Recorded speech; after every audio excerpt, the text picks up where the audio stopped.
చేసి ఎలాగైనా మనల్ని ఈడ్చి నేల మీద పడవేయాలని చూస్తున్నాడు.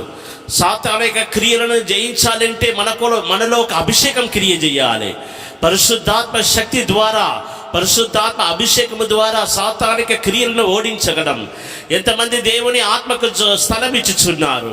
మీ హృదయాన్ని తెరవండి. అందరూ ఒక నూతన అభిషేకం చేత నింపబడదము. నా నామమును స్మరణ తెచ్చుకొనొచ్చు ప్రతి స్థలమును నేను నీ యొద్దకు వచ్చి నిన్ను ఆశీర్వదించదను. 2-3 నా నామమున ఎక్కడ కూడి ఉందరో అక్కడ వారి మధ్యలో ఉందునని వాగ్దానం చేసిన ప్రభు మన మధ్యలో ఉన్నాడు. పరిశుద్ధాత్మ దేవుడు మన మధ్యలో క్రియ చేయుచున్నాడు. అందరూ దేవుని ఆత్మకు స్థలం ఇచ్చదము, మన హృదయాన్ని తెరచదము. ప్రభు అక్కడ గురించి నిరీక్షణ చేత నింపబడతాము. హల్లెలూయా, హల్లెలూయా.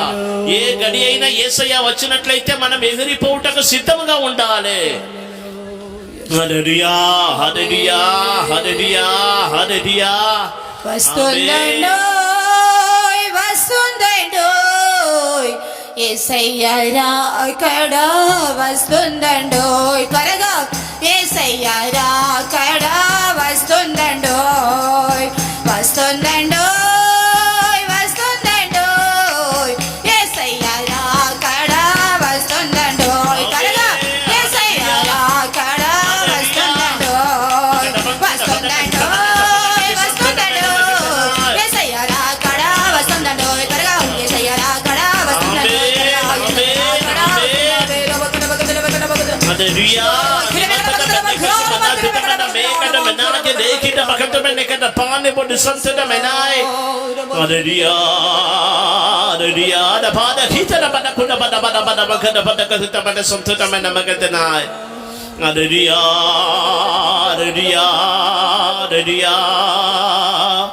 సోతరం సోతరం సోతరం సోతరం సోతరం సోతరం. ఇదిగో నేను త్వరగా వచ్చుచున్నాను. ప్రతివాని క్రియలు చొప్పున ప్రతివానికి ఇచ్చుటకు నేను సిద్ధపరచిన జీతము నా యొద్ద ఉన్నది అని ప్రభు సెలవుచుచున్నాడు. ఆయన మనకు తగినటువంటి జీతమును చేత పట్టుకుని వాడి త్వరలో రాబోచున్నాడు. మన శ్రమలకు తగినటువంటి జీతము, మన కష్టానికి తగినటువంటి జీతము, మన శ్రమలు, కష్టతలు, బాధలు, ఇరుకులు, ఇబ్బందుల మధ్యలో జీవించుచున్నప్పటికీ ఆ జీతమును తలంచినట్లయితే మనకొక సంతోషం కలుగుచున్నది. మనకు కావలసిన కూలిని చేత పట్టుకొనిన వాడై యేసయ్య త్వరలో తిరిగి రాబోచున్నాడు. ఎంతమందికి ఆ ప్రభు రాకడ గురించి నిరీక్షణ ఉంటున్నది? యేసయ్య రాకడ దినము నాకు ఆనంద దినమని ఎంతమంది చెప్పుచున్నారు? యేసయ్య రాకడ దినము నాకు సంతోషకరమైన దినమని ఎంతమంది చెప్పుచున్నారు? యేసయ్య రాకడ దినము నాకు వివాహ దినమని ఎంతమంది చెప్పుచున్నారు? ఒక కన్యక తన వివాహ దినమును గురించి ఎంతగానో సంతోషించుచున్నది. వివాహ ప్రదానము చేసి వెళ్ళిన యేసయ్య ఇదిగో త్వరలో మన నిమిత్తమై తిరిగి రాబోచున్నాడు. ఆ వివాహ దినం ఎంతమందికి సంతోషం కలుగజేయుచున్నది? అందరి ఆత్మలు నింపబడతాము. పరిశుద్ధాత్మ పొందిన వారు గట్టిగా స్వరమెత్తి అన్ని భాషలు మాట్లాడుడి. చప్పట్లు కొన్ని ఆత్మలు నింపబడతాము. దేవుని ప్రజలను మనము ఆత్మలు నింపబడినట్లయితే ఈ ప్రాంతంలో క్రియ చేసిన సాతాను శక్తులను ఇక్కడ పారిపోవచ్చున్నవి. ఈ స్థలమును, ఈ ప్రాంతమును, ఈ ప్రాంత ప్రజలను ప్రభు ఆశీర్వదించుచున్నాడు. హల్లెలూయా, హల్లెలూయా, హల్లెలూయా. దేవుని జనమాని మౌనముగా ఉండవద్దు. దేవుని జనమా మౌనముగా ఉండవద్దు. హల్లెలూయా, హల్లెలూయా, హల్లెలూయా. యేసుని నామం జయించుగాక, సాతాను కోటలు పగులుగాక. యేసుని నామం జయించుగాక, సాతాను కోటలు పగులుగాక. యేసుని నామం జయించుగాక, సాతాను కోటలు పగులుగాక.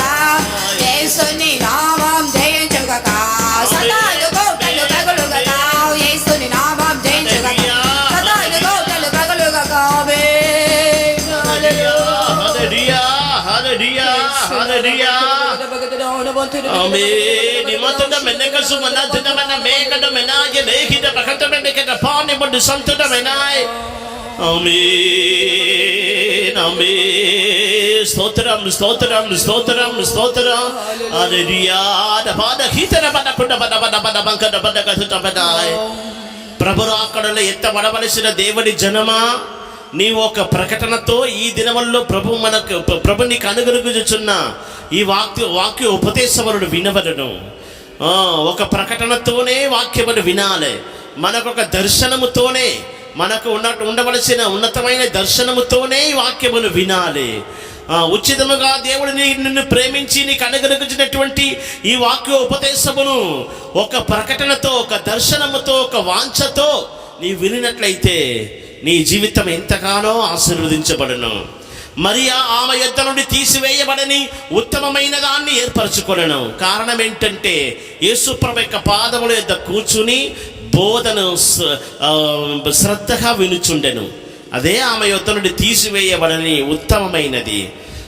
దేవుని సన్నిధికి వచ్చి ఉత్తమమైన వాక్యమును విను నిమిత్తమై ఆయన పాదం యొద్దకు కూర్చుండి ఉన్న దేవుని జనమ, ఆయన పాద సన్నిధికి వచ్చిన దేవుని జనమ, నీవు ఉత్తమమైన దాన్ని ఏర్పరచుకుని ఉన్నావు. అది నీ యొద్ద నుండి ఎన్నడూ తీసివేయబడదు. దేవుని వాక్యమును వినుటకు మునుపు మనకొక ప్రకటన ఉండాలి, మనకొక దర్శనం ఉండాలి. నేను వినుచున్న సత్యోపదేశము ఎన్నడూ నా యొద్ద నుండి తీసివేయబడదు అనే ఆ విశ్వాసం ఎంతమందికి ఉంటున్నది? ప్రభు నిన్ను ఆశీర్వదించుచున్నాడు. నీకు నూతన ప్రకటన, నూతన దర్శనమునిచ్చుచున్నాడు. ఆ లూదియా హృదయాన్ని తెరచిన పరిశుద్ధాత్మ దేవుడు ఈ దినమున నీ మనోనేత్రమును తెరచుచున్నాడు, నీ హృదయాన్ని తెరచుచున్నారు. విశ్వాసం కలిగిన వారు చేతులెత్తి దేవుని స్తోత్రించదము. స్తోత్రం, స్తోత్రం, స్తోత్రం, స్తోత్రం, స్తోత్రం, స్తోత్రం, స్తోత్రం, స్తోత్రం, స్తోత్రం, స్తోత్రం, స్తోత్రం, స్తోత్రం, స్తోత్రం, స్తోత్రం, స్తోత్రం. పరిశుద్ధాత్మ దేవుడు మన మధ్యలో వచ్చి మనందరినీ దేవుని ప్రేమ చేత నింపినందుకే స్తోత్రించుదము. స్తోత్రం, స్తోత్రం, స్తోత్రం, స్తోత్రం, స్తోత్రం, స్తోత్రం. ఇప్పుడు కూడా వాక్యము ద్వారా మనందరితో కూడా మాట్లాడినట్లుగా స్తోత్రించుదము. స్తోత్రం, స్తోత్రం, స్తోత్రం, స్తోత్రం, స్తోత్రం, స్తోత్రం. ప్రార్థించదు. స్తోత్రం, స్తోత్రం, స్తోత్రం, స్తోత్రం. మహాపరిశుద్ధుడా, జీవాధిపతి, నీకు స్తోత్రాలు చెల్లిస్తున్నాం తండ్రి. గత కాలం అంతా నీ కృపచేత మీరు మమ్మలను కాపాడి ఈ ప్రాంతంలో స్వార్థ కూటాలు జరగటానికి, మా జీవితంలో ఆశీర్వచనం కలగటానికి ప్రభువా స్తోత్రం. మేము నశించిపోవటానికి ఇష్టం లేదు గనుక మమ్మలను ప్రేమించి ప్రభువా స్తోత్రం. ఈ కాలంలో మరుగైన సత్యములు, సత్యోపదేశములు ప్రభా పరము నుండి ప్రభా స్తోత్రం మీరు వెల్లడి చేయించు. మీ దాసులకు ఇచ్చిన ఆలోచన ప్రకారం ఈ ప్రాంతం రక్షింపబడాలని ప్రభా ప్రజలు ఉత్తేజింప చేయబడి నీ మహిమ గల రాకడకు, రాజ్యమునకు సిద్ధపరచబడాలని మీ దాసులకు ఇచ్చిన ప్రేరేపణ మేరకు ప్రభా జరిగిస్తున్న ఈ కూటాల నిమిత్తమై నీకు స్తోత్రం. గడిచిన 3 దినాల కూటాల్లో ఆత్మవశ్యుడిగా తండ్రి స్తోత్రం, ఆత్మైన దేవుడిగా, కృపగైన దేవుడిగా ప్రభా స్తోత్రం. మీ వాక్కులతో మీరు మమ్మల్ని బలపరిచి నడిపిస్తున్నటువంటి మార్గములన్నిటి కొరకు నీకు స్తోత్రం చెల్లిస్తున్నాం. ఈ 4వ దినం జరగవలసినటువంటి ప్రార్థనా కూటాన్ని ఇంతవరకు మీరు భారం వహించి నడిపించినందుకే నీకు స్తోత్రం. ఈ సభలో ప్రభువా స్తోత్రం, నేనే వాక్యము ద్వారా మాట్లాడండి. ఇప్పుడు నీ పక్షమై నిలబడుచున్న మీ దాసులకు కావాల్సిన అభిషేకం ఇచ్చి రెట్టింపైన ఆత్మల భారం, ఆత్మాభిషేకముతో నింపి బలపరచమని వేడుకొనుచున్నాం తండ్రి స్తోత్రం. వినుటకు ప్రభువా సర్వ సమాజం అంతా వేచి ఉండగా పరము నుండి, పరమ యెరూషలేముల నుండి, సియోనుల నుండి నీ వాక్కులు బయలుపరచమని వేడుకొనుచున్నాము తండ్రి స్తోత్రం. నీ వాక్యం వినుటకు కావాల్సినటువంటి శ్రద్ధ కలిగిన మనస్సు అందరికి అనుగ్రహించమని వేడుకొనుచున్నాం. నీ వాక్యం విని అవలంబించి నీ మహిమ గల రాకడకు, రాజ్యమునకు ఓ గుంపు జనులు సిద్ధపడ్డకే సహాయం చేయమని వేడుకొనుచున్నాం. ఈ రాత్రి కూటం మూలముగా మీ గణనామానికి మాత్రమే మహిమ తెచ్చుకునమని యేసు పరిశుద్ధ నామమున అడిగి వేడుకొనుచున్నాము తండ్రి.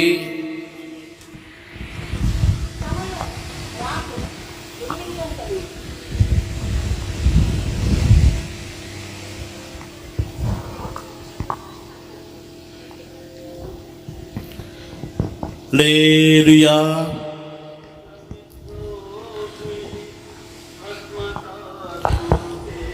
దేవుని కది పరిశుద్ధ నామానికి మహిమ కలుగును గాక. బోధిగంతముల నివాసులారా, నా వైపు చూచి రక్షణ పొందుడి. నేనే దేవుడినని ప్రభు సెలవిచ్చుచున్నాడు. ఆయా కాలములో మరుగు చేయబడినటువంటి సత్య ఉపదేశములను పరిశుద్ధాత్మ దేవుడు మనకు బయలుపరచుచున్నాడు. దేవుడు మన కొరకు సిద్ధపరచిన వాటిని మన కళ్ళు చూడలేవు, మన చెవికి వినబడలేవు, మన హృదయములో గోచరము కాలేదు. ఆయనను పరిశుద్ధాత్మ దేవుడు మనకు బయలుపరచుచున్న సత్యములను ఉపదేశములను గ్రహించుకునే నిమిత్తమై మన మనోనేత్రములను పరిశుద్ధాత్మ దేవుడే తెరచునుగాక. మనుషుల యొక్క సంగతులను మనుషులే తప్ప మరెవరు గ్రహించుకొనలేరు. శరీరుల యొక్క కార్యములను శరీరులే తప్ప మరెవరూ తెలుసుకొనలేరు.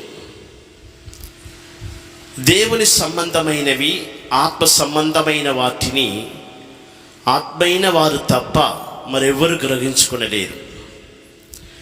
మేమైతే ఆత్మ సంబంధమైన సంగతులను ఆత్మ సంబంధమైన సంగతులతో సరిచూచుచు ఆత్మ నేర్పు మాటలతో మీకు వాక్య ఉపదేశమును ప్రకటిస్తున్నాం.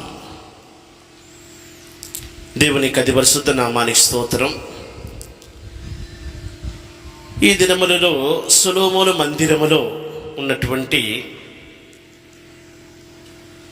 ఆ కెరూబుల గురించి వాక్యమును ధ్యానించి వచ్చుచున్నాం. గత 3 దినములు సొలొమోను మందిరములో ఉన్నటువంటి ఆ కెరూబుల గురించి వాక్యమును తెలుసుకున్నాం.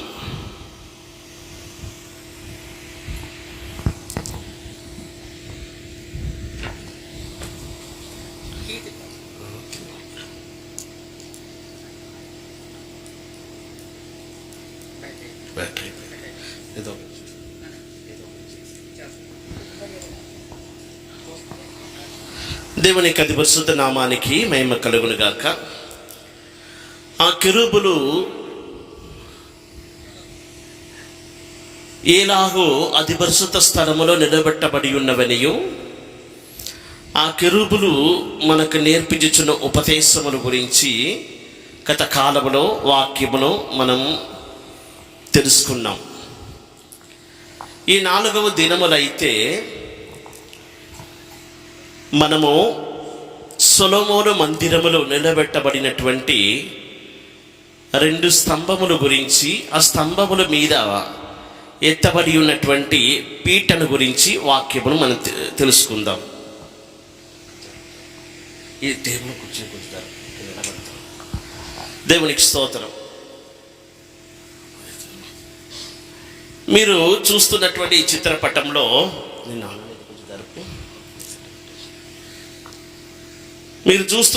ఈ చిత్రపటంలో సొలొమోను మందిరముల గురించి, ఈ మందిరం యొక్క ముందు భాగము మనం చూస్తున్నాం. సొలొమోను మందిరము ఆవరణ స్థలమనియు, పరిశుద్ధ స్థలము, అతి పరిశుద్ధ స్థలమనియు 3 భాగంగా విభజింపబడి ఉండెను.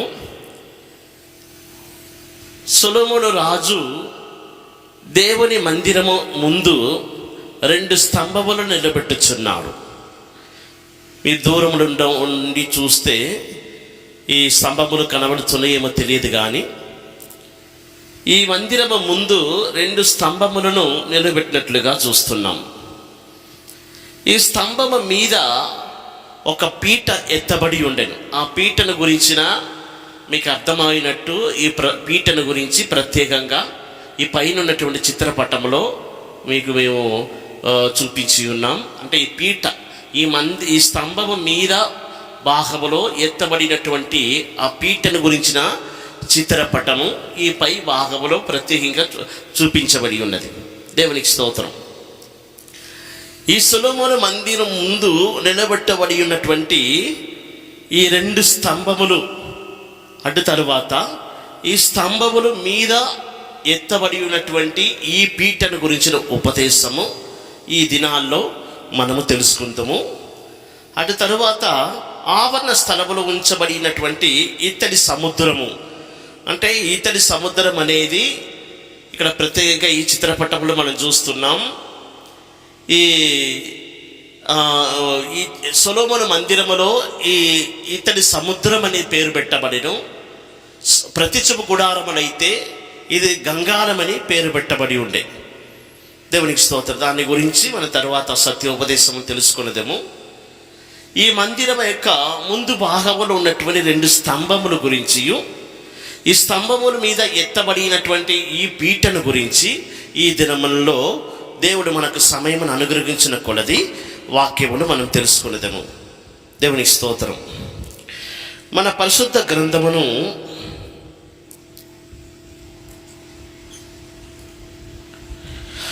మొదటి రాజుల గ్రంథము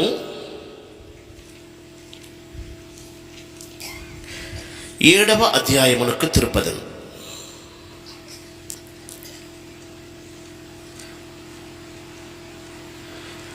మొదటి రాజుల గ్రంథము 7వ అధ్యాయం 15వ వచనము నుండి.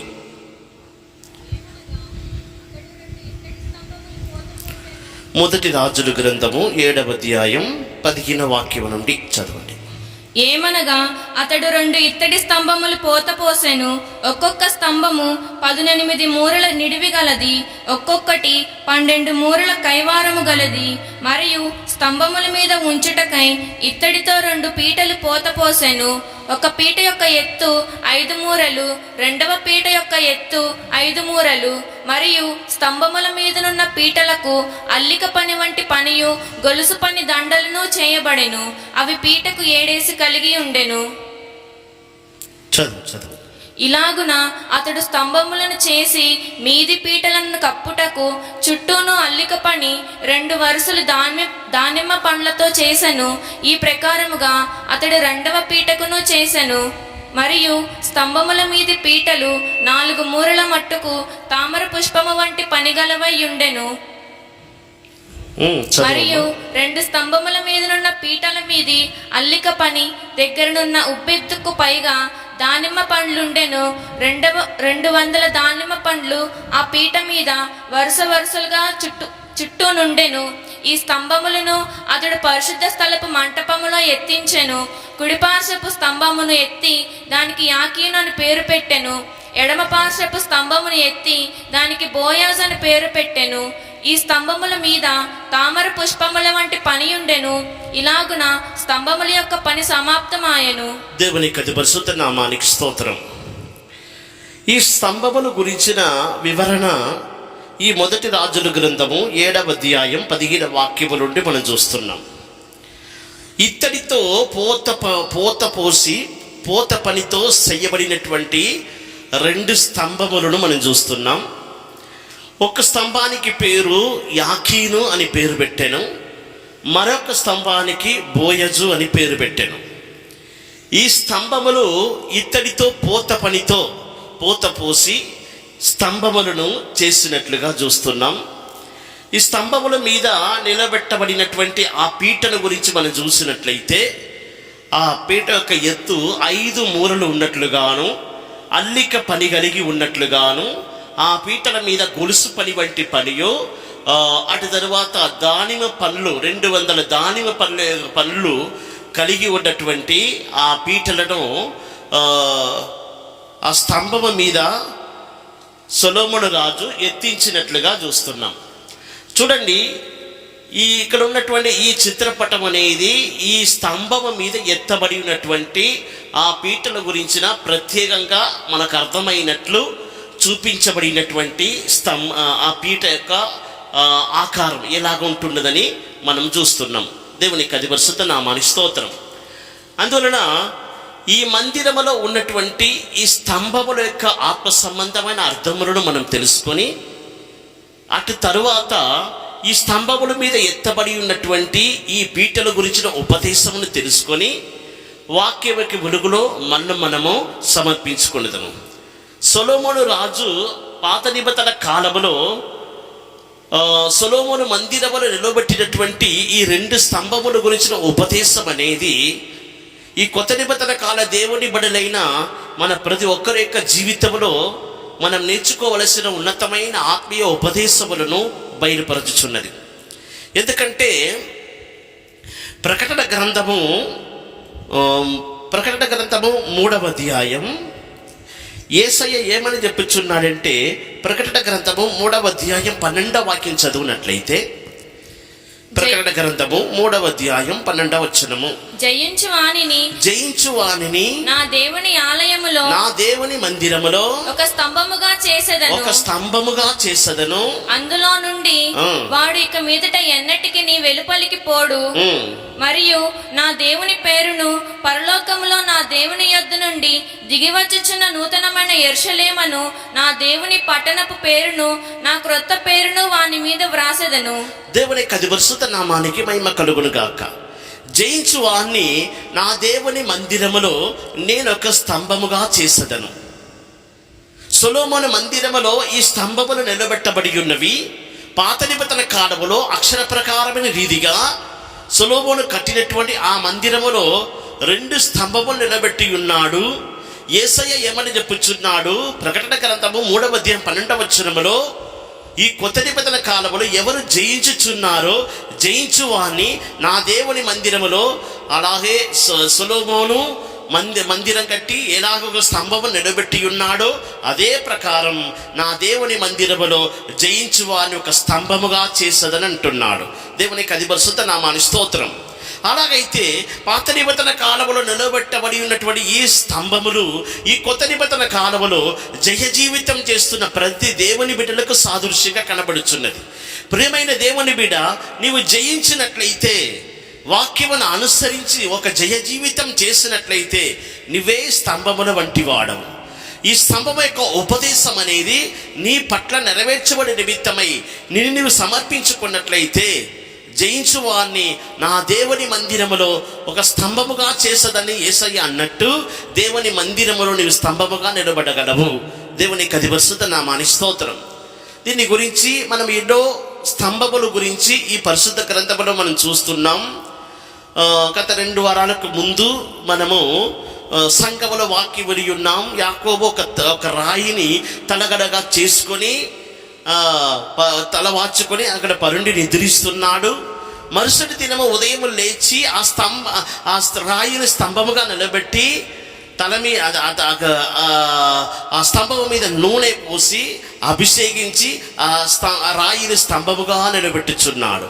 దేవునికి స్తోత్రం. మన పట్ల దేవుడు ఏలాగో క్రియ చేసి మనలను ఈ కొత్త నిబంధన కాలంలో స్తంభముగా నిలబెట్టుచున్నాడు సంగతులను మనం ముందుగానే ఆ యాకోబు యొక్క రాయిదు ఆ కలలో చూసిన ప్రకారం యాకోబు తలకడగా చేసుకున్నటువంటి ఆ రాయి ద్వారా మనం అనేక విధమైన సత్యమును నేర్చుకున్నాం. దేవునికి స్తోత్రం. ఇప్పుడైతే సొలొమోను మందిరములో నిలబెట్టబడినటువంటి ఈ స్తంభములను చూడుడి. మన ప్రతి ఒక్కరికి ఈ స్తంభము సాదృశ్యంగా కనబడుచున్నది. స్తంభముగా మనము మార్చబడవలను. స్తంభముగా ఎంచబడిన కేఫా అని మన వాక్యములో మనం చూస్తున్నాం. ఈ కొత్త నిబంధన కాలంలో మనం స్తంభముగా మార్చబడి ఈ సొలొమోను మందిరములో ఉన్నటువంటి ఈ స్తంభముల యొక్క అనుభవం పొందినట్లయితే రాబో యుగములో ఆ నూతన యెరూషలేము పట్టణములో మనం స్తంభముగా యేసయ్యతో కూడా నిలబడగలం. దేవునికి పరిశుద్ధ నామానికి స్తోత్రం. ఈ స్తంభముల గురించి మనం చూసినట్లయితే మొట్టమొదటిగా ఈ స్తంభములు ఇత్తడితో పోయబడి పోత పనితో చేయబడినట్లుగా వాక్యములో మనం చూస్తున్నాం. ఈ స్తంభములు ఇత్తడితో పోయబడి పోత పని చేత ఈ స్తంభములు చేయబడి నిలబెట్టబడి ఉన్నవి. దీని యొక్క ఈ స్తంభం యొక్క ఎత్తు 18 మూరలు. ఈ స్తంభం యొక్క ఎత్తు ఎంత అంటే ఒక స్తంభం యొక్క ఎత్తు 18 మూరలు, మరొక స్తంభం యొక్క ఎత్తు 18 మూరలు. 18 మూరలు ఎత్తు కలిగినటువంటి స్తంభము. 12 మూరల చుట్టూ కైవారము కలిగి ఉన్నటువంటి స్తంభములు. 12 మూరల చుట్టూ కైవారము కలిగి ఉన్నటువంటి స్తంభములు. దేవునికి పరిశుద్ధ నామానికి స్తోత్రం. అంతేకాక ఆ వాక్యం మరొకసారి చదువమ్మ. 1 రాజుల గ్రంథము 7వ అధ్యాయం 15వ వచనము. ఏమనగా అతడు 2 ఇత్తడి స్తంభములు పోత పోసెను. ఈ 2 ఇత్తడి స్తంభములను పోత పోసెను. ఒక్కొక్క స్తంభము 18 మూరల నిలువగలది. ఒక్కొక్కటి 12 మూరల కైవారము గలది. చుట్టూ కైవారం ఎంత ఉంటుందంటే 12 మూరలు ఉంటున్నది. దేవునికి పరిశుద్ధ నామానికి స్తోత్రం. ఇలాంటి ఒక స్తంభమును సొలొమోను రాజు మందిరం ముందు నిలబెట్టాడు. దేవుడు మనకు సమయమును అనుగ్రహించిన కొలది ఇప్పుడు ఈ స్తంభముల గురించి మనం వాక్యమును తెలుసుకునేదాం. దేవునికి స్తోత్రం. ఈ స్తంభమును మొట్టమొదటిగా ఇత్తడితో పోత పోసి చేస్తున్నాడు. ఇత్తడితో పోత పోయబడి పోత పనితో చేయబడినటువంటి స్తంభములు. దేవుని మందిరములో కొన్ని వస్తువులను మనం చూసినట్లయితే పోత పనితో చేయబడినటువంటి వస్తువులు ఉన్నవి. అదే సమయంలో మ్రానుతో చేయబడి మేలిమి బంగారు రేకు పొదిగించబడినటువంటి వస్తువులు ఉన్నవి. మ్రానుతో చేయబడి తుమ్మకర్రతో చేయబడి ఇత్తడి రేకులు పొదిగించబడినటువంటి కొన్ని వస్తువులు ఉన్నవి. నానా విధములైన రీతిగా చేయబడినటువంటి ఈ వస్తువులన్నీ దేవుని మందిరములో లేవీలు యాజకులు వారు ఉపయోగించుకునే నిమిత్తమై దేవుని మందిరములో ఉపయోగమైనటువంటి ఉపకరణములై ఉన్నవి. దేవునికి స్తోత్రం. ఈ స్తంభములు అయితే పోత పనితో ఇత్తడితో పోత పోసి చేసినట్లుగా వాక్యములో మనం చూస్తున్నాం. మనము పరమగీతములకు మన పరిశుద్ధ గ్రంథమును తెలుపునప్పుడు యేసు ప్రభు యొక్క పాదములు స్తంభముల వలె ఉన్నవి అని వాక్యములో మనం చూస్తున్నాం. పరమగీతము యేసు ప్రభు యొక్క శరీరములో ఉన్నటువంటి ప్రతి అవయవముల గురించిన వర్ణనలు మనం చదివినప్పుడు 5వ అధ్యాయం 15వ వచనము, పరమగీతము 5వ అధ్యాయం 15వ వాక్యం. అతని కాళ్ళు మేలిమి బంగారు మట్లయందు నిలిపిన చలువరాతి స్తంభముల వలె ఉన్నవి. అతని వైఖరి లెబానోను పర్వత తుల్యము. యేసు ప్రభు యొక్క పాదములు మేలిమి బంగార మెట్లేందు నిలుపబడిన చలువరాతి స్తంభము వలె ఉన్నవి. యేసు ప్రభు యొక్క పాదములు. దేవుని అతి పరిశుద్ధ నామానికి స్తోత్రం. ఒక చలువరాతి స్తంభము ఎలాగ ఉంటున్నదో అలాగే యేసు ప్రభు యొక్క పాదములు కనబడినట్లుగా పరమగీతములో ప్రభు యొక్క పాదముల గురించిన వర్ణనను మనం చూస్తున్నాం. దానియేలు గ్రంథము 6వ అధ్యాయమునకు మన పరిశుద్ధ గ్రంథమును 10వ అధ్యాయమునకు మన పరిశుద్ధ గ్రంథము తెలుపునప్పుడు దానియేలు గ్రంథము 10వ అధ్యాయం 6వ వాక్యం చదివినట్లయితే అక్కడ యేసు ప్రభు యొక్క పాదముల గురించిన మరొక వర్ణనను మనం చూస్తున్నాం. అతని శరీరము రక్తవర్ణపు రాతి వంటిది. అతని ముఖము మెరుపు వలె ఉండెను. అతని కన్నులు జ్వాలమయమైన దీపములను, అతని భుజములను పాదములను తలతలలాడు ఇత్తడిని పోలియుండెను. ప్రభు యొక్క పాదములు అంటే కాళ్ళు ఎలా కనబడుచున్నదంటే తలతలలాడు ఇత్తడి వలె మరయచ్చు ఉన్నట్లుగా చూస్తున్నాం. తలతలలాడు ఇత్తడి వలె మరయుచున్నవి.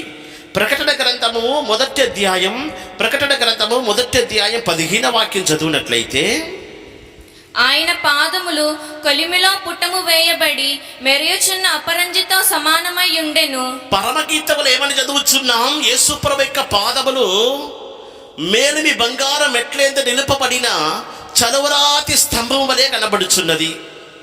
దానియేలు గ్రంథము 10వ అధ్యాయం 6వ వాక్యంలో చదివినట్లయితే ప్రభు యొక్క కాళ్ళు తలతలలాడు ఇత్తడి వలె మరియుచున్నవి. ప్రకటన గ్రంథము మొదటి అధ్యాయములో మనం 15వ వచనమును చదివి ఉన్నాం. యేసు ప్రభు యొక్క పాదములు కాళ్ళు ఎలాగ కనబడుచున్నదంటే అవి అపరంజితో సమానముగా మెరుస్తూ ఉన్నట్లుగా వాక్యములు మనం చూస్తున్నాం. చూడండి, ఇక్కడంతా ఈ వాక్యములో మనం చూసినట్లయితే యేసు ప్రభు యొక్క కాళ్ళు అంటే యేసు ప్రభు యొక్క పాదముల గురించిన వర్ణనను మనం చూడగలుగుతున్నాం. యేసు ప్రభు యొక్క ప్రతి అవయముల గురించిన వర్ణనను పరమగీతములో చూస్తున్నాం. దానియేలు గ్రంథంలో చదువుతున్నాం. ప్రకటన గ్రంథం 1వ అధ్యాయంలో చూస్తున్నాం. యేసు ప్రభు యొక్క కాళ్ళు గురించి చదివినట్లయితే అవి స్తంభముల వలె ఉన్నవి. అంతేగాక దానియేలు గ్రంథములో ఇత్తడి స్తంభం వలె ఉన్నదని రాయబడి ఉంది. ఇత్తడి కొలిమిలో పుటం వేయబడినటువంటి ఇత్తడితో సమానమైనదిగా యేసు ప్రభు యొక్క కాళ్ళు పాదములు మెరియుచు ఉన్నట్లుగా వాక్యములు మనం చూస్తున్నాం. దేవుని అతి పరిశుద్ధ నామానికి స్తోత్రం. ఇత్తడితో చేయబడిన 2 స్తంభములను సొలొమోను రాజు దేవుని మందిరములో నిలబెట్టి ఉన్నాడు. యేసు ప్రభు యొక్క పాదములు కొలిమిలో పుటం వేయబడినటువంటి ఇత్తడితో సమానమైనటువంటి స్తంభముల వలె కనబడుచున్నది. దేవుని అతి పరిశుద్ధ నామానికి స్తోత్రం. అంతేకాక దీని గురించి ఇంకా మనం వివరంగా తెలుసుకోవాలంటే కొలిములో పుటం వేయబడినటువంటి ఇత్తడితో సమానంగా యేసుప్రభు యొక్క పాదములు ఎందుకు మెరుస్తున్నవి? ఇటువంటి ఒక మహిమ, ఒక ప్రభావము ఎలాగ యేసుప్రభు యొక్క పాదములకు కలిగినది? ప్రకటన గ్రంథం 1వ అధ్యాయములో ఈ దర్శనమును చూచిన వెంటనే చచ్చిన వాని వలె ప్రభు యొక్క పాదముల మీద పడుతిని అంటున్నాడు. యేసు ప్రభుతో నడిచినవాడు, యేసు ప్రభుకు ప్రియమైన శిష్యుడు, ఎక్కడికి వెళ్ళినా యేసయ్యాన్ని వెంబడించిన వాడు ఎన్నిసార్లు యేసు ప్రభు యొక్క పాదములు చూసి ఉంటాడు. ఆ 3.5 సంవత్సరములో యేసు ప్రభు సేవ చేసినటువంటి ఆ సంవత్సర దినములలో ఎన్నో పర్యాయం యేసుప్రభు యొక్క పాదములు చూశాడు. అప్పుడంతా చచ్చిన వాని వలె పాదం మీద పడలేదు. అయినా ఈ ప్రకటన గ్రంథం 1వ అధ్యాయములో పునరుద్ధానుడైన యేసుప్రభు యొక్క దేహమును, యేసుప్రభు యొక్క శరీరములో ఉన్నటువంటి ప్రతి అవయవుల్లో కనబడుచున్న ఆ మహిమను చూసిన వెంటనే చచ్చిన వాని వలె పాదం మీద పడిపోచున్నాడు. దీని ద్వారా మనం నేర్చుకోవాల్సిన సత్యం ఏమిటి? ఈ భూమి మీద మనం జీవించుచున్న కాలములో అందరికి ఉన్నట్టే మనకు కాళ్ళు ఉంటున్నవి, అందరికి ఉన్నట్టే మనకు చేతులు ఉంటున్నవి, అందరికి మనుషులందరికీ ఉన్నట్టే శరీరం ఉంటున్నది. అయినా పునరుద్ధాన తరువాత మనము ఈ భూమి మీద ఎలాగూ జీవించి ఉన్నామో, నేను చెప్పే మాటలు మనం శ్రద్ధగా గమనించాలి. ఈ భూమి మీద మనం ఎలాగ జీవించి ఉన్నామో, ఎలాగ ప్రవర్తించి ఉన్నామో దానికి తగినటువంటి మహిమ అనేది, దానికి తగినటువంటి తేజస్సు, ఆ మహిమ ప్రభావం అనేది పునరుద్ధానం తరువాత దొరుకుతున్నది. పునరుద్ధానం తరువాత యేసు ప్రభు పునరుద్ధానానికి ముందు ప్రభు యొక్క పాదములు చూస్తే అది అందరికీ ఉన్నట్టే సాధారణమైనవిగానే కనబడి ఉన్నది. అప్పుడల్లా చచ్చిన వాని వలె యోహాను యేసు ప్రభు యొక్క పాదం మీద పడలేదు. అయినా ప్రకటన గ్రంథం 1వ అధ్యాయములో పునరుద్ధానం తరువాత పునరుద్ధానుడైన యేసు ప్రభు యొక్క శరీరములో ఉన్నటువంటి ప్రతి అవయములు చూచిన వెంటనే చచ్చిన వాని వలె పాదం మీద పడుచున్నాడు. ప్రభు యొక్క పాదములు చూస్తే తలతలనాడు ఇత్తడి వలె అపరంజితో సమానమైనదిగా మెరుస్తూ ఉన్నట్లుగా వాక్యములు చూస్తున్నాం. ప్రియమైన దేవుని బిడ్డ, ఈ దినములలో మనకు అందరికి ఉన్నట్టు ఒక శరీరం అనేది ఉండవచ్చును. ఈ శరీరములో మన శ్రమలు అనుభవిస్తున్నాం. ఈ భూమి మీద మనము ఎలాగూ జీవించుచున్నాం, ఎలాగూ ప్రవర్తిస్తున్నాం, మన క్రియలు, మన నడకలు, మన ప్రవర్తనలు ఎలాగూ ఉంటున్నవి.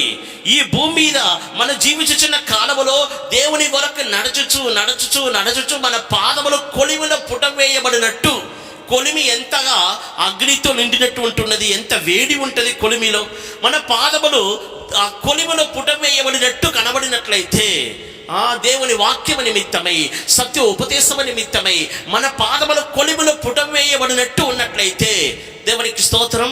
ఇప్పుడు సాధారణంగా చూడటానికి సాధారణమైనటువంటి కాళ్ళు వలె, పాదముల వలె మన పాదములు, కాళ్ళు ఉండవచ్చును. ఆయన మహిమ పునరుద్ధాన తరువాత మహిమ పొందవచ్చున్నాం. ఆ మహిమ అనేది ఈ భూమి మీద మనం ఎంతగా దేవుని కొరకు నడచి, దేవుని కొరకు క్రియ చేసి కొలిములో పుటం వేయబడుచున్నామో దానికి తగినటువంటి మహిమ అనేది పునరుద్ధానములు మనకు లభిస్తున్నది. హల్లెలూయా. దేవునికి అతి పరిశుద్ధ నామానికి స్తోత్రం.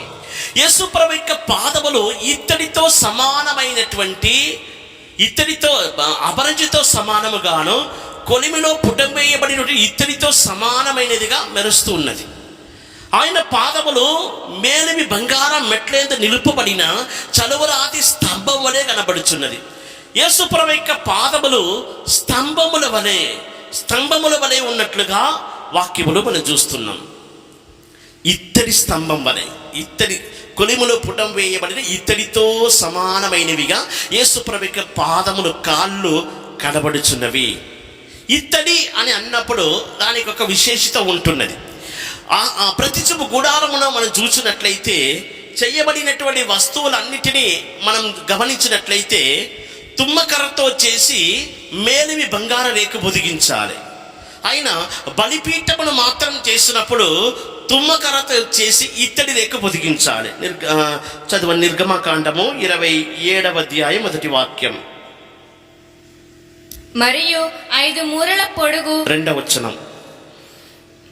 దాని 4 మూలలను దానికి కొమ్ములను చేయవలెను, దాని కొమ్ములు దానితో ఏకాండముగా ఉండవలెను, దానికి ఇత్తడి రేకు పొదిగింపవలెను. బలిపీఠమును ఎందుకు ఇత్తడి రేకు పొదిగించాలని చెప్పుచున్నాడు? ఇప్పుడు బలి వస్తువు రాత్రి పగలు బలిపీఠం మీద అగ్ని మండుచుండవలను. లేవీ కాండము 6వ అధ్యాయం 13వ వాక్యం. లేవీ కాండము 6వ అధ్యాయం 13వ వచనం. బలిపీఠము మీద అగ్ని నిత్యము మండుచుండవలెను. అగ్ని నిత్యము మండుచుండవలను. అది ఆరిపోకూడదు. ఇప్పుడు బలిపీఠము తుమ్మకర్రతో చేయబడాలి. తుమ్మకర్రతో చేయబడిన బలిపీఠము ఇత్తడి రేకు పొదిగించాలి. ఎందుకు ఇత్తడి రేకు పొదిగించాలంటే ఇప్పుడు బలి వస్తువు బలిపీఠం మీద నిరంతరం ఉంచబడాలి. అగ్ని మండుచూ ఉండాలి. అగ్ని ఆరిపోరాదు. బలిపీఠం మీద బలి వస్తువు ఉంచబడినప్పుడు రాత్రి పగలు అగ్ని మండుచూ ఉన్నట్లయితే ఈ బలిపీఠము తుమ్మకర్రతో చేయబడినది. ఇప్పుడు బలిపీఠము బలి వస్తువు ఉంచబడినప్పుడు ఆ బలి వస్తువు మండుచూ ఉన్నప్పుడు ఈ బలిపీఠం కూడా కాలిపోతుంది. ఎందుకంటే తుమ్మకర్రతో చేయబడినది కదా.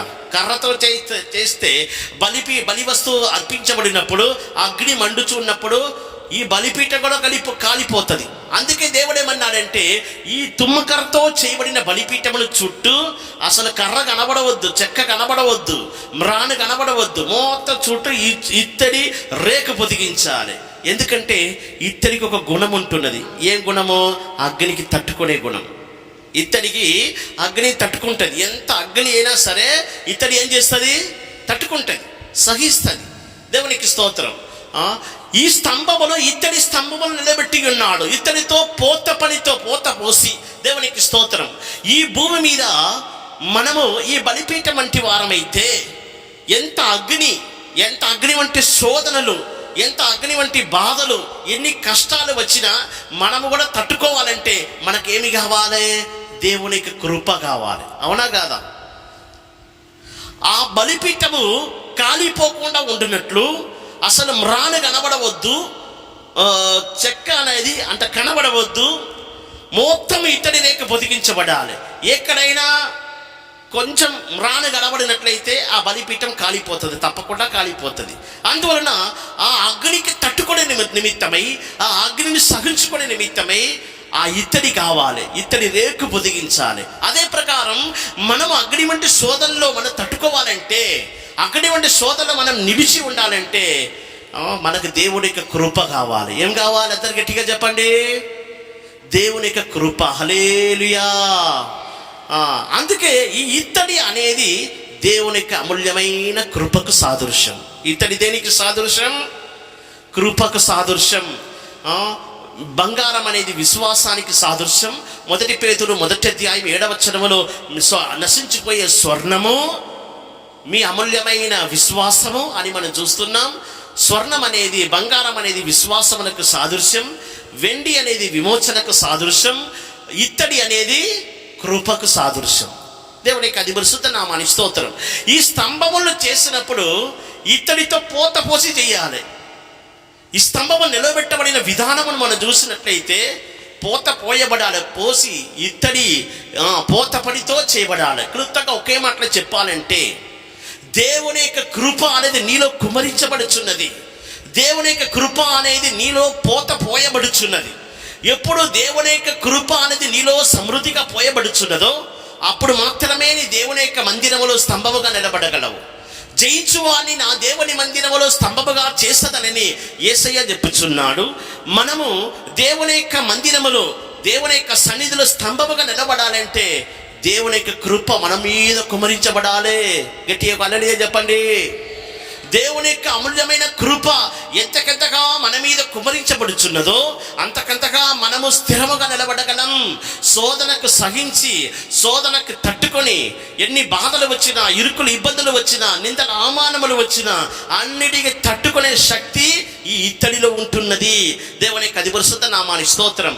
నీ జీవితంలో నీవు పోత పోయబడినటువంటి ఇత్తడి స్తంభముగా నిలబడాలని ప్రభు కోరుచున్నాడు. ఇత్తడి అనే స్థలంలో కృప అని రాసిపెట్టుకోవాలి.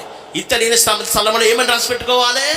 కృప అని రాసిపెట్టుకోవాలి. కృప నీలో ఎంతకెంతగా కుమరించబడుచున్నదో అంతకంతగా స్తంభముగా నిలబడగలవు. ఒక కృప కలిగిన వ్యక్తిగా మార్చబడగలవు. కృప కలిగినటువంటి దేవుని బిడ్డలుగా ఈ భూమి మీద మనం జీవించాలి. మనలో దేవుని యొక్క కృప అత్యధికముగా కుమ్మరించబడాలి. దేవునికి స్తోత్రం. అప్పుడు కొలిమిలో పుటం వేయబడినటువంటి ఇత్తడి స్తంభముగా నీవు మార్చబడగలవు. ఏది నీకు ఎంత మాత్రం హాని చెయ్యవు. దేవుని యొక్క కృప వలన నేను నిలబడగలవు. అందుకే ఈ స్తంభములను ఇత్తడితో పోత పోసి చేసినట్లుగా వాక్యములు మనం చూస్తున్నాం. పోయబడి అంటే కృప అనేది మనలో సమృద్ధిగా ఎంతకంతగా కుమరించబడుచున్నదో అంతకంతగా మనము స్తంభముగా మార్చబడగలం. అన్నిటికీ దేవుని కృప కావాలి. కృపను గురించి ఇంకా మనం వివరించాలంటే సమయం చాలదు. మనం నేర్చుకోవాల్సిన అనేక సత్యాలు ఉంటున్నాయి. దేవునికి స్తోత్రం. కృప సమృద్ధిగా ఎంతకంతగా మనలో కుమ్మరించబడుచున్నదో అంతకంతగా మనము దేవుని సన్నిధానములో, దేవుని మందిరములో ఒక ఇత్తడి స్తంభముగా నిలబడగలం. అందువలన ఎల్లప్పుడూ దేవుని యొద్ద మనం కృపను అడగాలి.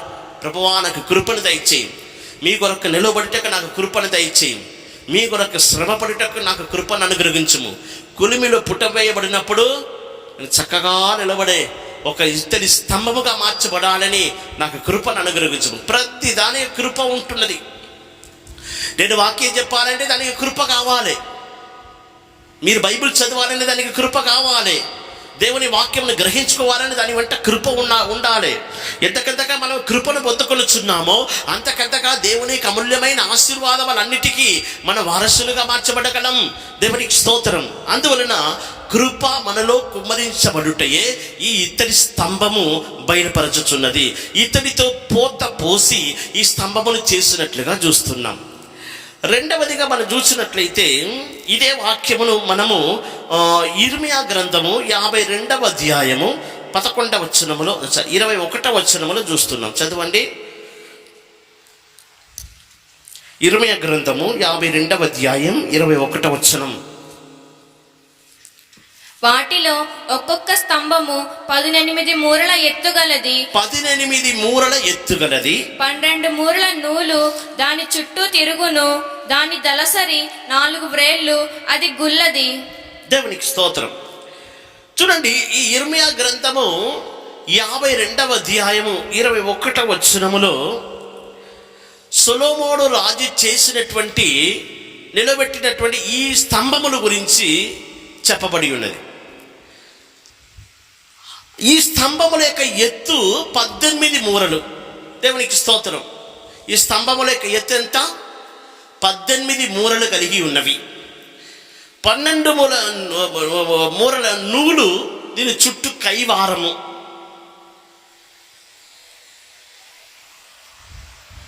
దాని గురించి మనం చూస్తున్నాం. దాని యొక్క చుట్టూ అంటే 21వ వచనం మళ్ళీ చదువమ్మా.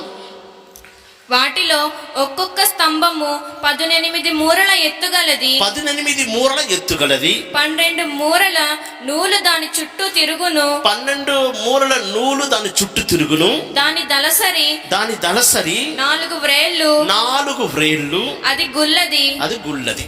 దేవుని యొక్క పరిశుద్ధ నామానికి స్తోత్రం. దేవుడు మనకు సమయం అనుగ్రహించిన కొలది ఈ కార్యములను ఈ దినమున మనం తెలుసుకునేదాం. 12 మూరల ఎత్తు కలిగినటువంటి స్తంభం, 18 మూరల ఎత్తు కలిగినటువంటి స్తంభం. ఈ స్తంభమును మనం చూసినట్లయితే సరిగా దీని యొక్క కొలత 18 మూరలు ఎత్తు గలదిగా కనబడుచున్నది. ఈ 18 మూరలు అనేది దేనికి సాదృశ్యం? ఈ 18 మూరలు అనేది మనకు బయటపరచుచున్నటువంటి సత్య ఉపదేశం ఏమిటి? దేవునికి స్తోత్రం. 18 అని అన్నప్పుడు మన అందరికి గుర్తుకు రావాల్సింది ఒకటి ఉంటున్నది. ఈ స్తంభము ఎత్తు ఎంత ఎత్తు అంటే ఎంత ఎత్తుగా ఈ స్తంభము నిలబెట్టబడి ఉన్నదని దాని యొక్క కొలత రాయబడి ఉన్నట్లుగా చూస్తున్నాం. ప్రకటన గ్రంథము 4వ అధ్యాయం మొదటి వాక్యములో మనం చూసినట్లయితే ఎత్తైన స్థలమునకు ఎక్కి రమ్ము అంటున్నాడు. చదువు. ఈ సంగతులు జరిగిన తరువాత నేను చూడగా అదిగో పరలోకమందు ఒక తలుపు తెరవబడి ఉండెను. మరియు నేను మొదట విన్న స్వరము బూరధ్వని వలె నాతో మాటలాడగా వింటిని. ఆ మాటలాడిన వాడు, ఇక్కడికి ఎక్కిరమ్ము, ఇక మీదట జరగవలసిన వాటిని నీకు కనపరచదనెను. యోహాన్ని ఈ ప్రకటన గ్రంథంలో యోహానుకు దర్శనం ఇచ్చినప్పుడు ఎత్తైన స్థలమునకు నువ్వు ఎక్కి రమ్ము అంటున్నాడు. ఎక్కి రమ్ము, ఎత్తుకు రమ్మంటున్నాడు. యెహెజ్కేలు గ్రంథము 3వ అధ్యాయం, యెహెజ్కేలు గ్రంథము 3వ అధ్యాయం 14వ వాక్యం చదివినట్లయితే, ఆత్మ నన్ను ఎత్తి తోడుకొని పోగా నా మనస్సునకు కలిగిన రౌద్రాగ్ని చేత. 12వ వచనం, అంతలో ఆత్మ నన్ను ఎత్తుకొని పోగా. అంతలో ఆత్మ నన్ను ఎత్తుకొని పోగా అంటే ఒక ఎత్తుకు పరిశుద్ధాత్మ దేవుడు తీసుకొని పోవచ్చున్నాడు. ఒక ఎత్తుకు పరిశుద్ధాత్మ దేవుడు యెహెజ్కేలు ప్రవక్తను తీసుకొని వెళ్ళుచున్నాడు, యోహాన్ని తీసుకొని వెళ్ళుచున్నాడు.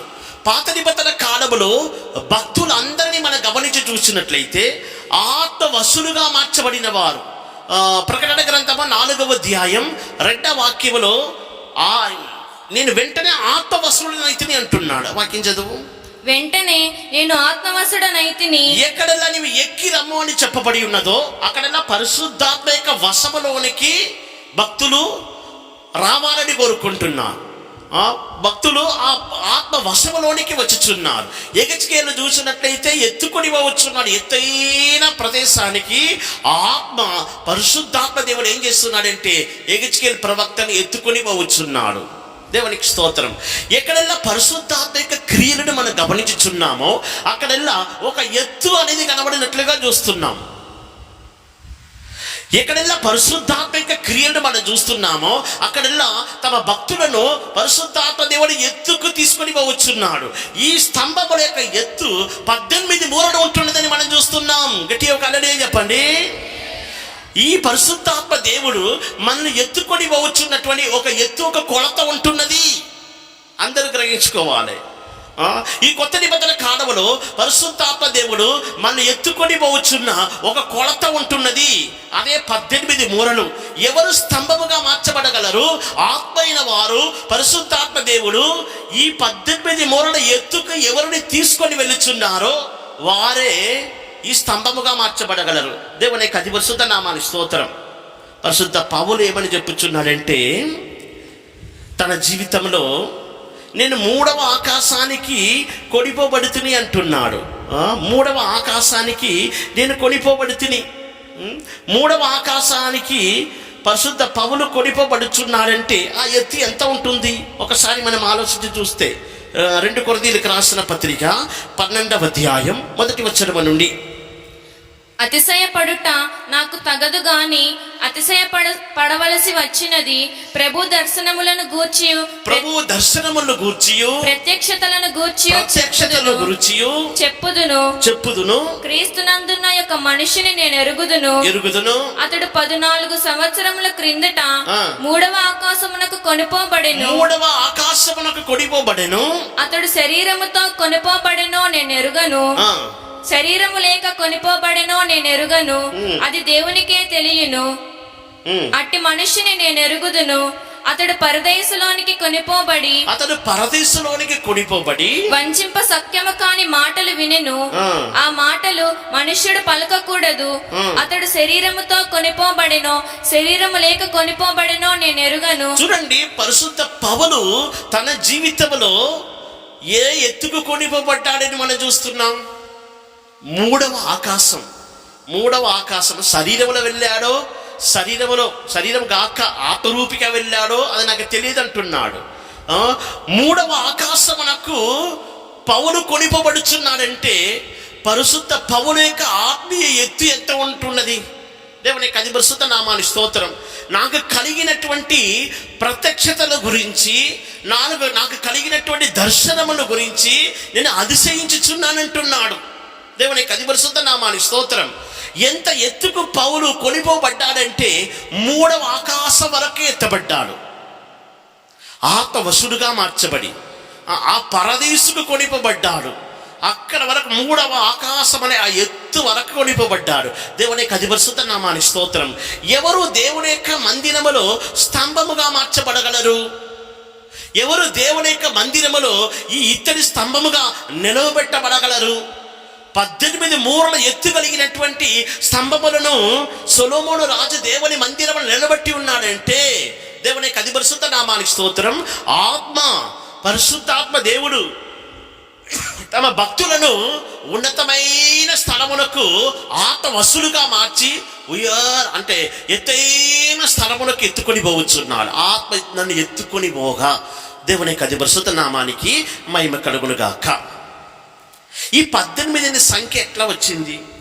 పరిశుద్ధాత్మ యొక్క వరములను గురించి మన పరిశుద్ధ గ్రంథములో చదువుచున్నాం. 2 కొరింథీయులకు రాసిన పత్రిక 9వ అధ్యాయమును మనం చూసినట్లయితే పరిశుద్ధాత్మ యొక్క వరముల గురించి తేటగా చెప్పబడి ఉన్నది. 1 కొరింథీయులకు రాసిన పత్రిక 12వ అధ్యాయం 1 కొరింథీయులకు రాసిన పత్రిక 12వ అధ్యాయం 7వ వచనము నుండి చదువు. 7 నుండి 10 వరకు ఉన్నటువంటి వచనములు చదువు. అయినను అందరి ప్రయోజనము కొరకు ప్రతివానికి ఆత్మ ప్రత్యక్షత అనుగ్రహింపబడుచున్నది.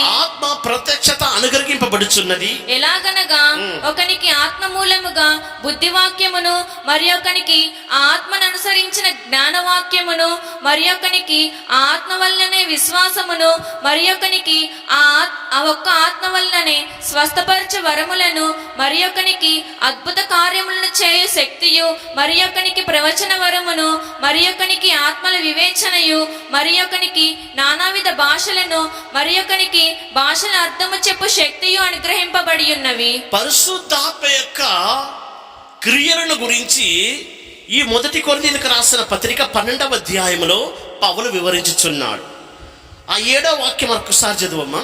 అయినను అందరి ప్రయోజనము కొరకు ప్రతివానికి ఆత్మ ప్రత్యక్షత అనుగ్రహింపబడుచున్నది. పౌలుకు అనుగ్రహించబడినటువంటి ఆత్మ ప్రత్యక్షత, యెహెజ్కేలు ప్రవక్తకు అనుగ్రహించబడినటువంటి ఆత్మ యొక్క ప్రత్యక్షత, ప్రకటన గ్రంథంలో యోహానుకు అనుగ్రహించబడినటువంటి ఆత్మ యొక్క ప్రత్యక్షత, ప్రతివానికి ప్రయోజనము కలుగునట్లుగా, ప్రతివానికి తగినట్లుగా పరిశుద్ధాత్మ దేవుడు ఏం చేస్తున్నాడంటే తన ఆత్మ ప్రత్యక్షతను అనుగ్రహించుచున్నాడు. గట్టి ఒక హల్లెలూయా చెప్పండి. దేవుని యొక్క పరిశుద్ధ నామానికి స్తోత్రం. ఇలాగూ చెప్పిన తరువాత పరిశుద్ధాత్మ యొక్క 9 వరములు గురించి చెప్పుచున్నాడు. 9 వరములు. ఆ వాక్యం చదువమ్మా మళ్ళా. 8వ వచనం. ఏలయనగా ఒకనికి ఆత్మ మూలముగా బుద్ధివాక్యమును, మరి ఒకనికి ఆత్మను అనుసరించి జ్ఞానవాక్యము,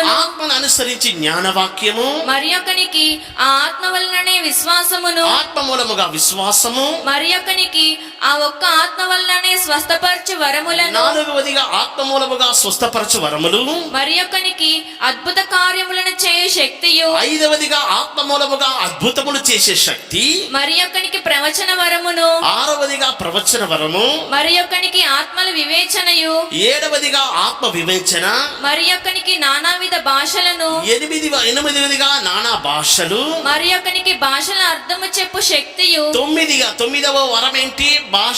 భాషలో అర్థం చెప్పే వరం. ఇలాగూ పరిశుద్ధాత్మ యొక్క వరములు ఏం చేయబడుచున్నది?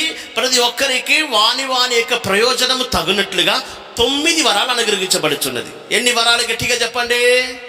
9 వరాలు. పరిశుద్ధాత్మ యొక్క వరములు ఎంత? పరిశుద్ధాత్మ యొక్క వరములు ఎంత? ఇప్పుడు మనం చదివిన వాక్య ప్రకారం 9 వరాలు. గట్టిగా చెప్పాలి. 9 వరాలు. 2 రాజుల గ్రంథము 2వ అధ్యాయం 9వ వచనం చదవండి. 2 రాజుల గ్రంథము 2వ అధ్యాయం 9వ వాక్యం. వారు దాటిపోయిన తరువాత ఎలీషాను చూచి, నేను నీ యొద్ద నుండి తీయబడక మునుపు నీ కొరకు నేనేమి చేయకూడదువో దానిని అడుగమని చెప్పగా, ఎలీషా నీకు కలిగిన ఆత్మలో 2 పాళ్ళు నా మీదికి వచ్చినట్టు దయచేయమనెను. హల్లెలూయా. తెలుగు భాషలైతే నీకు కలిగిన ఆత్మలో అని రాయబడి ఉంది. మూల భాషలో ఏమని రాయబడి ఉంది తెలుసా? నీకు కలిగిన ఆత్మ వరములలో. ఆత్మ వరములు ఎన్ని? గట్టిగా చెప్పాలి. ఆత్మ వరములు ఎన్ని? ఆ 2 వస్తే ఎంత? 18 వచ్చిందా? లెక్క కరెక్ట్గా వచ్చిందా? ఈ స్తంభముల యొక్క లెక్క ఎంత, ఎత్తు ఎంత? 18. ఆత్మ వరములు ఎంత? 9. రెండంతలుగా నీ ఆత్మ వరముల్లో 2 పాలు నా మీదికి రావాలను. హల్లెలూయా. ఇప్పుడు ఆత్మ వరముల 2 పాలు ఎంత లెక్క? 18. ఈ స్తంభముల యొక్క ఎత్తు ఎంత? 18. లెక్క కరెక్ట్ వచ్చిందా లేదా? దేవునికి అది పరిశుద్ధ నామానికి మహిమ కలుగును గాక. ప్రవక్తను ఎత్తైన ఒక స్థలానికి తీసుకొని వెళ్ళుచున్నాడు. యోహాన్ని ఉన్నతమైన స్థలములకు తీసుకొని పోవచ్చున్నాడు. పరిశుద్ధ పౌలు 3వ ఆకాశం అనే ఆ ఎత్తుకు కొనిపోబడ్డాడు. దేవుని మందిరములో స్తంభముగా నిలబెట్టబడినటువంటి ఈ ఇత్తడి స్తంభముల యొక్క ఎత్తు 18 మూరలు. దేవునికి అది పరిశుద్ధ నామానికి స్తోత్రం.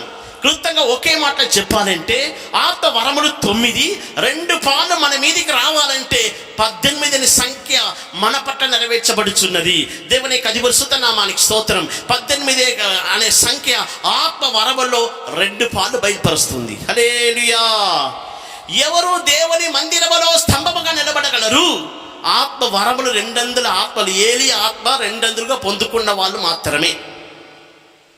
నీకు కలిగిన ఆత్మ వరములు 2 పాలు నా మీదికి రావాలని కోరుకున్నాడు. యోర్దాను దాటిన వెంటనే ఏలియా ఎక్కడికి కొనిపోబడ్డాడు? ఉన్నతమైన స్థలములకు కొనిపోబడ్డాడు, పైకి ఎత్తబడ్డాడు ఏలియా. దేవునికి అది పరిశుద్ధ నామానికి స్తోత్రం. ఏలియా చేసినటువంటి అద్భుతముల 2 పాలు ఎలీషా ఇదే భూమి మీద చేశాడు. 200 ఆత్మ పొందుకున్నాడు. అదే ఈ 18 సంఖ్య బయలుపరచుచున్నది. ఈ దినముల్లో మన అందరికి కావలసినది ఏలియా ఆత్మ. మన అందరూ ఈ భూమి మీద జీవించిన కాలములో ఆత్మీయ వరములు 200గా పొందుకోవాలి.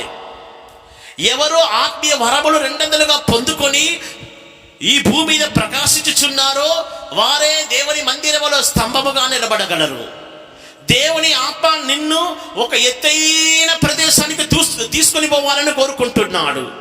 యెహెజ్కేలు ప్రవక్తని ఎత్తుకొని పోయినట్టు, ఇక్కడికి ఎక్కి రమ్మని యోహానుకు ఆజ్ఞాపించినట్టు పరిశుద్ధాత్మ దేవుడు నీలే క్రియ చేసినప్పుడు నీవు ఆత్మ వశులుగా మార్చబడుచున్నావు.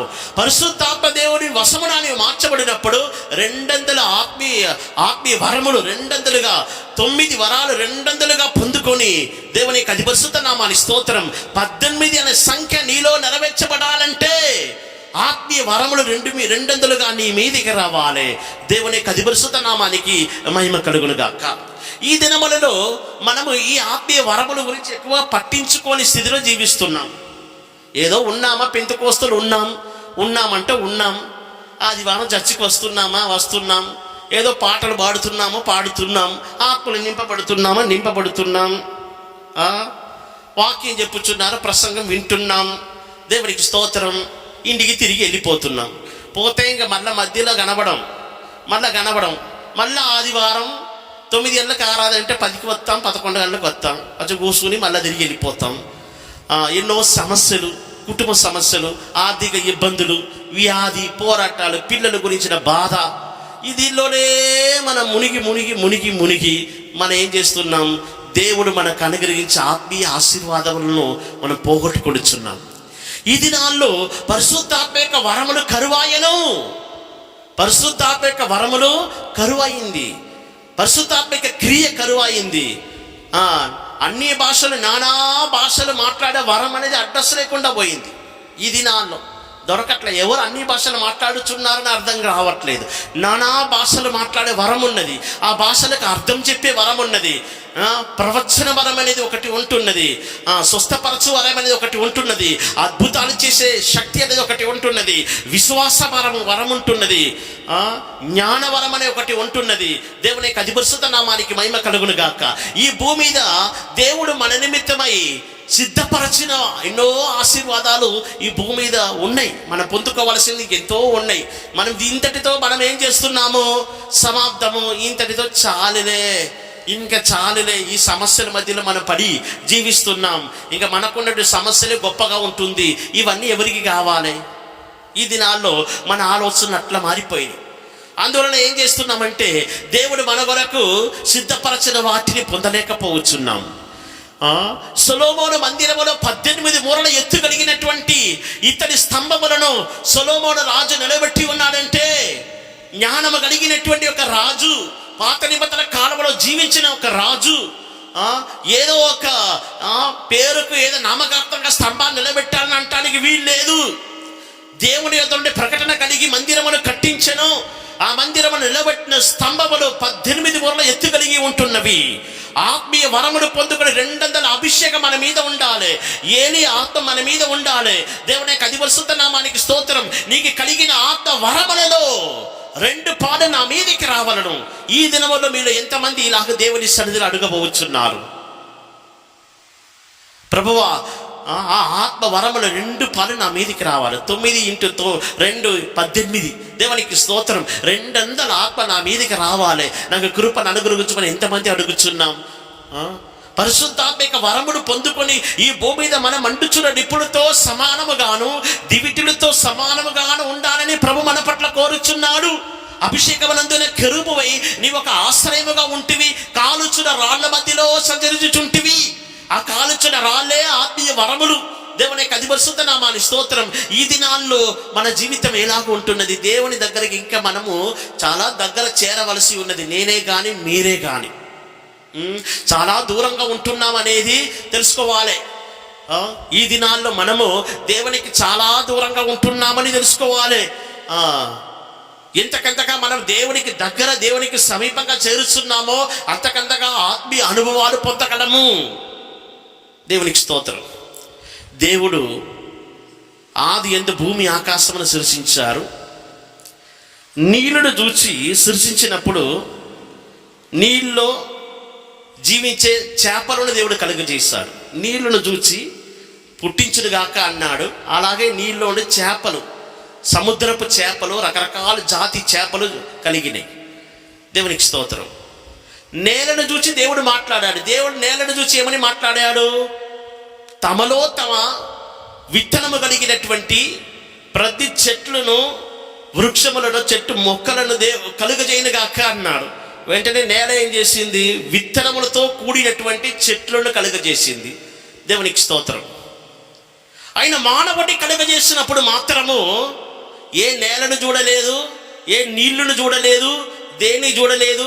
మానవుడిని కలుగజేసినప్పుడు తన్ను తాను చూస్తాడు. దేవుడు తన్ను తాను చూసి నా పోలిక చొప్పున నా స్వరూప ప్రకారము మానవుని కలుగజేసదను అన్నాడు.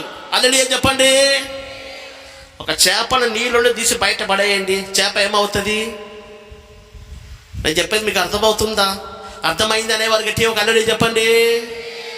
చేపను నీళ్ళలో తీసి బయట పడేయండి, ఏమవుతుంది? ఏమవుతుంది? చచ్చిపోతుంది. తర్వాత మీకు కూరగా మారుతుంది, అది వేరు. కానీ దేవునికి స్తోత్రం. కొందరికి చేపలు నీళ్ళు బయట పడేస్తే ఏమవుతుందంటే నా ఇంట్లో కూర వండుకుంటానికి కూరగా మారుతుంది అంటారు. దేవునికి స్తోత్రం. చేపను నీళ్ళ నుంచి బయట పడేస్తే చేప చచ్చిపోతుంది. చెట్టు భూమి నేల నుండి మొలుస్తుంది. చెట్టుని నేల నుండి పీకి పడేయండి, వేళ్ళతో సగం పీకి పడేయండి, చెట్టు ఏమవుతుంది? చచ్చిపోతుంది, ఎండిపోతుంది, చచ్చిపోతుంది. దేవునికి స్తోత్రం. తన పోలిక చొప్పున తన స్వరూప ప్రకారం దేవుడు తన్ను చూసి మానవుని కలుగజేశాడు. మనము దేవుని పోలిక చొప్పున ఆయన స్వరూప ప్రకారం కలుగజేయబడిన వారం. ఇంకా దేవుడు లేకుండా మనం ఏమవుతాము చెప్పండి? నీళ్ళను కలుగజేయబడినది నీళ్ళు లేకపోతే చచ్చిపోతుంది. నేలలో నుండి మొలచేది నేల లేకపోతే ఏమవుతుంది? చచ్చిపోతుంది. ఇప్పుడు దేవుడి నుండి మనం కలుగజేయబడ్డాము. మనం దేవుడు లేకపోతే మనం ఏమవుతాము? చచ్చిపోతాం. అందుకే నిత్య జీవమును కోల్పోయాడు మానవుడు. నిత్య జీవము దేవునిలో ఉంటున్నది. దేవునికి అది పరిశుద్ధ నామాని స్తోత్రం. ఎంతకెంతగా మనము దేవునికి దగ్గర చేరుతున్నామో, దేవునికి సమీపంగా చేరుచున్నామో అంతకంతగా దేవుడు మన కొరకు సిద్ధపరిచిన ఆశీర్వాదాలు పొందగలం. ఈ దినమున ఈ సాయంకాల సమయంలో పరిశుద్ధాత్మ దేవుడు మన మధ్యలో ఉన్నాడు. దేవుని వాక్యములకు మనం సమర్పించుకుంటాము. దేవుని మందిరములో స్తంభముగా చేయబడాలంటే ఈ స్తంభమును మనం చూస్తున్నాం 18 మూరల ఎత్తు కలిగి ఉంటున్నది. రెండవదిగా మనం చూసినట్లయితే ఈ 18 మూరలు అనేది ఆత్మీయ వరములు 200గా పొందుకునే అనుభవానికి సాదృశ్యం అని మనం తెలుసుకున్నాం. ఆత్మీయ వరములు మనము ఈ భూమి మీద 200గా పొందుకొని ఈ భూమి మీద ప్రకాశించాలి. ఏలియా ఆత్మ 200గా మన మీదికి రావాలి. ఏలియా ఆత్మల గురించి ఇంకా చెప్పాలంటే ఎన్నో అనుభవాలు ఉన్నాయి. దేవునికి అతి పరిశుద్ధ నామానికి స్తోత్రం. మలాకి గ్రంథము 4వ అధ్యాయం 5వ వాక్యం చదివినట్లయితే, మలాకి గ్రంథము 4వ అధ్యాయం 5వ వచనము. యెహోవా నియమించిన భయంకరమైన ఆ మహాదినము రాక మునుపు నేను ప్రవక్తయగు ఏలియాను మీ యొద్దకు పంపుదును. యెహోవా నియమించిన భయంకరమైన మహాదినము రాక మునుపు నేను ప్రవక్తయగు ఏలియాను మీ యొద్దకు పంపుదును. ప్రవక్త అయిన ఏలియాను శ్రమల దినములు, మహాదినము అనేది శ్రమల దినము. శ్రమల దినము రాక మునుపు నేను ఏలియాను పంపుదును అంటున్నాడు. ఏలియా పరలోకములకు కొనుపోబడిన వాడు, మరణమును చూడకుండా కొనిపోబడ్డాడు. అగ్ని రథములు గుర్రములు వచ్చి ఏలియాను పరలోకానికి తీసుకొని పోయి ఉన్నవి. దేవునికి స్తోత్రం. ఏలియాని తీసుకురావటానికి దేవుడు పరలోకముల నుండి అగ్ని రథములను గుర్రములు పంపించాడంటే ఏలియా ఎంత గొప్ప వ్యక్తిగా జీవించి ఉన్నాడు. ఆ ఏలియా యొక్క ఆత్మ మనకు రెండంతలుగా మన మీదికి రావాలి. దేవునికి అతి పరిశుద్ధ నామానికి స్తోత్రం. అటు తరువాత రెండవదిగా మనం చూస్తున్నాం 12 మూరల నూలు దాని చుట్టూను. 12 మూరల నూలు. మొదటి రాజులు 7:15. ఏమనగా అతడు 2 ఇత్తడి స్తంభములు పోత పోసెను. ఒక్కొక్క స్తంభము 18 మూరల నిడివి గలది, ఒక్కొక్కటి 12 మూరల కైవారము గలది. 12 మూరల కైవారం, ఇక్కడ చుట్టూ కైవారము 12 మూరలు ఉన్నట్లుగా చూస్తున్నాం. ఈ 12 అనే సంఖ్య మన అందరికి బాగా తెలుసు. ఈ స్తంభం యొక్క చుట్టూ కైవారము 12 మూరలు ఉంటున్నది. 12 అనే సంఖ్యను మనం చెప్పిన వెంటనే మనకు గుర్తుకు రావలసినది అపోస్తల ఉపదేశం. 12 అనే సంఖ్య యేసుప్రభు యొక్క శిష్యులు 12 అపోస్తల యొక్క ఉపదేశానికి సాదృశ్యం. ఈ భూమి మీద ఎన్నో రకరకాల ఉపదేశాలు బయలు వెళ్ళినటువంటి కాలములో మనం జీవిస్తున్నాం. బైబిల్ ఉన్నది ఉన్నట్టు బోధింపక చాలా వ్యత్యాసమైన రీతిగా, వేరు విధమైన రీతిగా, లేకపోతే తమకు అనుకూలంగా వచ్చినట్టు బోధించేవారు క్రైస్తవ గోళములో ఎంతో మంది ఉన్నారు. ఒక వ్యక్తి నూతన యెరూషలేము పట్టణములో దేవుని యొక్క మందిరములో స్తంభముగా మార్చబడాలంటే తప్పకుండా ఈ 12 మూరల కైవారం కలిగి ఉండవలసిందే. 12 అనేది అపోస్తల ఉపదేశమునకు సాదృశ్యం. ప్రకటన గ్రంథము 12వ అధ్యాయం మొదటి వాక్యం చదివినట్లయితే ఆకాశములో సూచనగా కనబడుచున్నటువంటి ఒక స్త్రీని గురించి చదువుచున్నాం. ఆ స్త్రీ యొక్క శిరస్సు మీద చూసినట్లయితే 12 నక్షత్రములు గల కిరీటం ఉన్నట్లుగా చూస్తున్నాం. చదవండి. అప్పుడు పరలోకమందు ఒక గొప్ప సూచన కనబడెను. అదేదనగా సూర్యుని ధరించుకొనిన యొక్క స్త్రీ ఆమె పాదముల క్రింద చంద్రుడును, శిరస్సు మీద 12 నక్షత్రముల కిరీటమును ఉండెను. ఈ భూమి మీద ఉన్నటువంటి సంఘము పెళ్లి కుమార్తె సంఘము అని పిలువబడుచున్నది. సంఘము అనే మనము ఒక స్త్రీకును ప్రభువైన యేసుక్రీస్తు పురుషునికి పోల్చబడి దేవుని వాక్యములు మనం చూస్తున్నాం. ఒక పురుషునికిను ఒక స్త్రీకును ఉన్నటువంటి, లేకపోతే ఒక భార్య భర్తకు మధ్యలో ఉన్నటువంటి ప్రేమ బంధమును గురించి ఎఫెసీయులకు రాసిన పత్రిక 4వ అధ్యాయంలో మనం చూస్తున్నాం. 5వ అధ్యాయంలో చూస్తున్నాం క్రీస్తుకును సంఘమునకు ఉన్నటువంటి ఆ బంధం ఎలాంటిది అని. ఇది ఒక మర్మము. నేను క్రీస్తుని గురించి, సంఘమును గురించి చెప్పుచున్నాను అంటున్నాడు.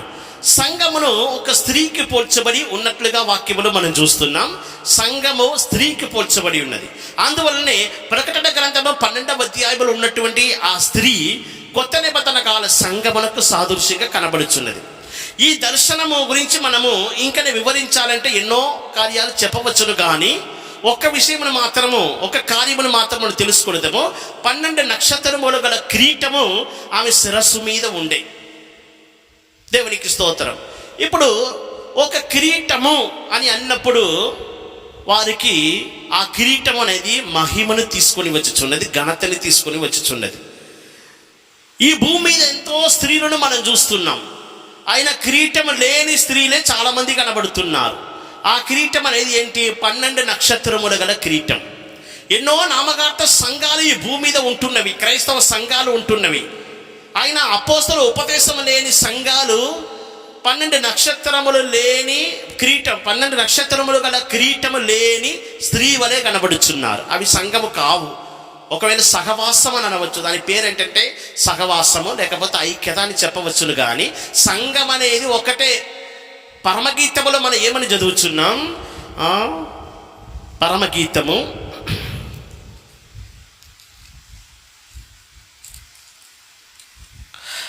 6వ అధ్యాయం 8వ వచనం. 60 మంది రాణులను, 60 మంది రాణులు, 80 మంది ఉపపత్నులను, 80 మంది ఉపపత్నులు, లెక్కకు మించిన కన్యకలను కలరు. లెక్కకు మించిన కన్యకలు కలరు. నా పావురము, నా పావురము, నా నిష్కలంకురాలు ఒకతే, నా నిష్కలంకురాలు ఒకతే. లేలియా 60 మంది రాణులు ఉన్నారు, 80 మంది ఉపపత్నులు ఉన్నారు, లెక్కకు మించిన కన్నికలు ఉన్నారు. ఈ స్త్రీలు ఎవరంటే ఈ లోకములో ఉన్నటువంటి, ఈ భూమి మీద కనబడుచున్నటువంటి నామకార్థ క్రైస్తవ సంఘములకు సాదృశ్యం. స్త్రీ అంటేనే సంఘము. 60 మంది రాణులు, 80 మంది ఉపపత్నులు, లెక్కకు మించిన కన్నికలు ఉన్నారు. వీరందరిని అడిగితే వారు ఏమని చెప్పుచున్నారంటే, యేసు ప్రభువే మా పురుషుడు అని చెప్పుచున్నారు, మా భర్త అంటున్నారు. యెషయా గ్రంథము 4వ అధ్యాయం 1వ వాక్యం చదివినట్లయితే, యెషయా గ్రంథము 4వ అధ్యాయం 1వ వచనము. ఆ దినమున 7 స్త్రీలు ఒక్క పురుషుని పట్టుకొని మేము మా అన్నమే తిందుము, మా వస్త్రములే కట్టుకొందుము, నీ పేరు మాత్రము మాకు పెట్టి మా నింద తీసివేయమని చెప్పుదురు. ఈ 7 స్త్రీలు ఎవరు? స్త్రీ అంటేనే సంఘం. 60 మంది రాణులు, 80 మంది ఉపపత్నులు, లెక్కకు మించిన కన్నికలు స్త్రీలు ఉన్నారు. ఈ దినాల్లో ఈ భూమి మీద లెక్కకు మించిన సంఘాలు ఉన్నాయి, లెక్కకు మించిన స్త్రీలు ఉన్నారు. ఉపపత్నులు 80 మంది, 60 మంది రాణులు, లెక్కకు మించిన కన్నికలు ఉన్నారు, 7 స్త్రీలు. వీరందరూ ఏమంటున్నారంటే, మా భర్త యేసు ప్రభువే అంటున్నారు. వారు ఏమని చెప్పుచున్నారంటే, 7 స్త్రీలు ఒక్క పురుషుని పట్టుకొని, ఆ ఒకే పురుషుడు ప్రభు అయిన యేసు క్రీస్తు. యేసు ప్రభుని పట్టుకుని ఏమని చెప్పుచున్నారు? మా అన్నమే మేము తిందుము, నీవు మాకు అన్నం పెట్టవలసిన అక్కరలేదు. తరువాత మా వస్త్రము మేము కట్టుకుందుము, నీవు మాకు వస్త్రం ఇవ్వవలసిన అక్కరలేదు. అయినా మా నింద తొలగించినట్లుగా నీ పేరు మాత్రం మాకు ఉండాలి. అంటే అర్థం ఏంటి? నీవు మాకు అన్నం పెట్టవలసిన అక్కరలేదు, నీవు మాకు వస్త్రం ఇవ్వవలసిన అక్కరలేదు అంటే మాకు విశ్వాస జీవితం లేదు, మాకు నీవేమి ఇవ్వాల్సిన అవసరం లేదు. అయినా క్రైస్తవ సంఘం అనే పేరు మాత్రం, నీ పేరు మాత్రం మాకు ఉంటే చాలు. దేవునికి అది పరిశుద్ధ నామానికి స్తోత్రం. ఈ భూమి మీద ఉన్నటువంటి నామకార్థ క్రైస్తవ అన్నిటికీ ఈ స్త్రీలు సాదృశ్యంగా కనబడుచున్నారు. వీరు స్త్రీలే, అయినా శిరస్సు మీద ఏమీ లేదు, కిరీటం లేదు. ఆ 12 నక్షత్రములు గల కిరీటం లేదు. 12 నక్షత్రములు గల కిరీటం లేకుండా స్త్రీ ఎట్లా ఉంటాయి? అది బాగుంటుందా? ఆ స్త్రీకి ఘనత వచ్చునా?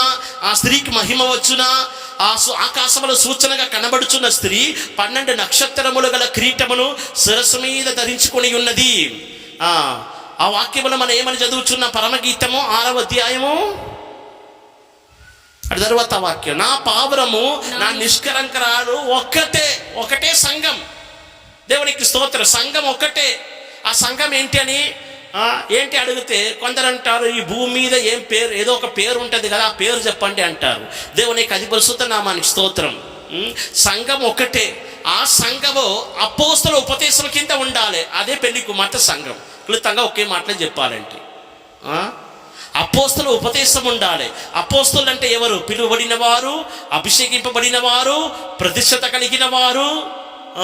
యేసు ప్రభు యొక్క శిష్యులు తమ శిష్యుల్ని ఎలాగ పిలిచారో ఆ పిలుపు ప్రకారమే సేవ చేసేవారు. వీరే అపోస్తలులు. అపోస్తలు యొక్క ఉపదేశమే సంఘానికి కిరీటం వంటిది. దేవునికి స్తోత్రం. ఈ భూమి మీద ఎన్నో సంఘాలు మనం చూస్తే ప్రఖ్యాతి కాంచినటువంటి ప్రసంగికులు ఉన్నారు. జనులు గుంపుగా వెళ్ళుచున్నారు. జనులు గుంపుగా వెళ్ళటం వలన ఆ సంఘాలు నిజమైన సంఘాలు మనం చెప్పవచ్చా? దేవునికి స్తోత్రం. గుంపులుగా జనులు ఉండటం వలన అదే నిజమైన సంఘాలని అంటానికి వీల్లేదు. దేవునికి అది పరిశుద్ధ నామానికి స్తోత్రం. అందువలన ఒక సంఘం అంటే ఏది? నిజమైన సంఘం ఏది? పెళ్లి కుమార్తె సంఘం ఏది? నా నిష్కలంకరాలు, నా పావరము ఒక్కతే. ఆ సంఘానికి ప్రకటన గ్రంథం 12వ అధ్యాయంలో మనం చూసినట్లయితే ఆ సంఘం యొక్క శిరస్సు మీద 12 నక్షత్రములు గల కిరీటం ఉంటున్నది. 12 అనేది అపోస్తుల సంఖ్య. ఈ స్తంభం యొక్క చుట్టూ కైవారము 12 మూరలు. దేవునికి స్తోత్రం. అపోస్తుల ఉపదేశం ఉంటేనే నూతన యెరూషలేము పట్టణం అనే ఆ 3వ ఆకాశములో నూతన యెరూషలేము పట్టణం అనే దేవుని మందిరములో మన స్తంభముగా ఉండగలం. అపోస్తుల ఉపదేశమే నిన్ను ఒక స్తంభముగా మారుస్తుంది. అపోస్తుల యొక్క బోధనే నిన్ను ఒక సంఘముగా మారుస్తుంది. కేవలం క్రైస్తవులుగా ఉండటం మాత్రం కాదు, ఏదో ఒక నామకార్థ సంఘములో సభ్యులుగా ఉండటం వలన మన పరలోక రాజ్యానికి పోలేం. ఆ నూతన యెరూషలేము పట్టణములో 3వ ఆకాశములో ఆ ఎత్తైన స్థలములో మనము అక్కడ ఎత్తబడాలంటే, అక్కడ స్తంభముగా మార్చబడాలంటే చుట్టూ కైవారం 12 మూరలు ఉండాలి.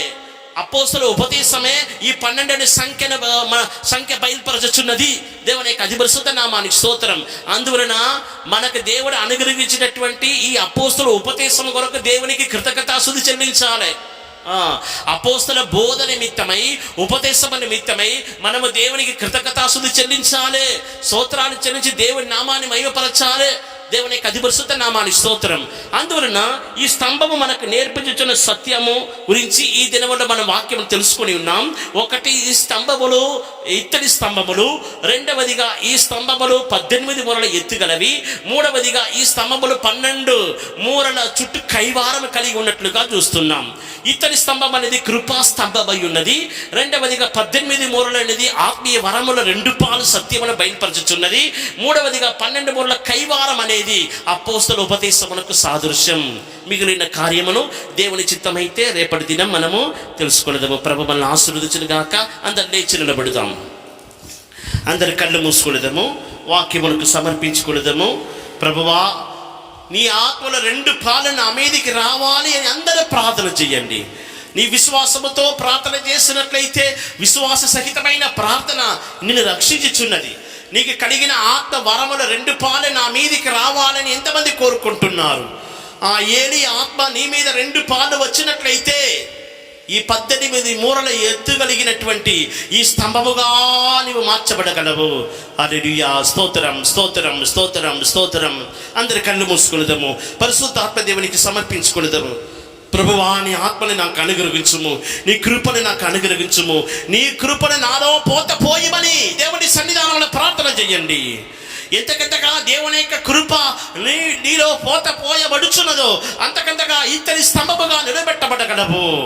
హల్లెలూయా. అగ్నిరథములలో పరలోకమునకు ఎక్కిపోయిన పరిశుద్ధుల ఆత్మలో, అగ్నిరథములలో పరలోకమునకు ఎక్కిపోయిన పరిశుద్ధుల ఆత్మలో, 2 పాలాత్మలో నాకు దయ చేయుము. దేవుని దురాకడలు ఎగిరిపోవుటకు 2 పాలాత్మలో నాకు దయ చేయుము. దేవుని దురాకడలు ఎగిరిపోవుటకు 2 పాలాత్మలో నాకు దయ చేయుము. దేవుని దురాకడలు ఎగిరిపోవుటకు 2 పాలాత్మలో నాకు దయ చేయుము. దేవుని దురాకడలు ఎగిరిపోవుటకు 2 పాలాత్మలో నాకు దయ చేయుము. దేవుని దురాకడలు ఎగిరిపోవుటకు 2 పాలాత్మలో నాకు దయ చేయుము. దేవుని దురాకడలు ఎగిరిపోవుటకు.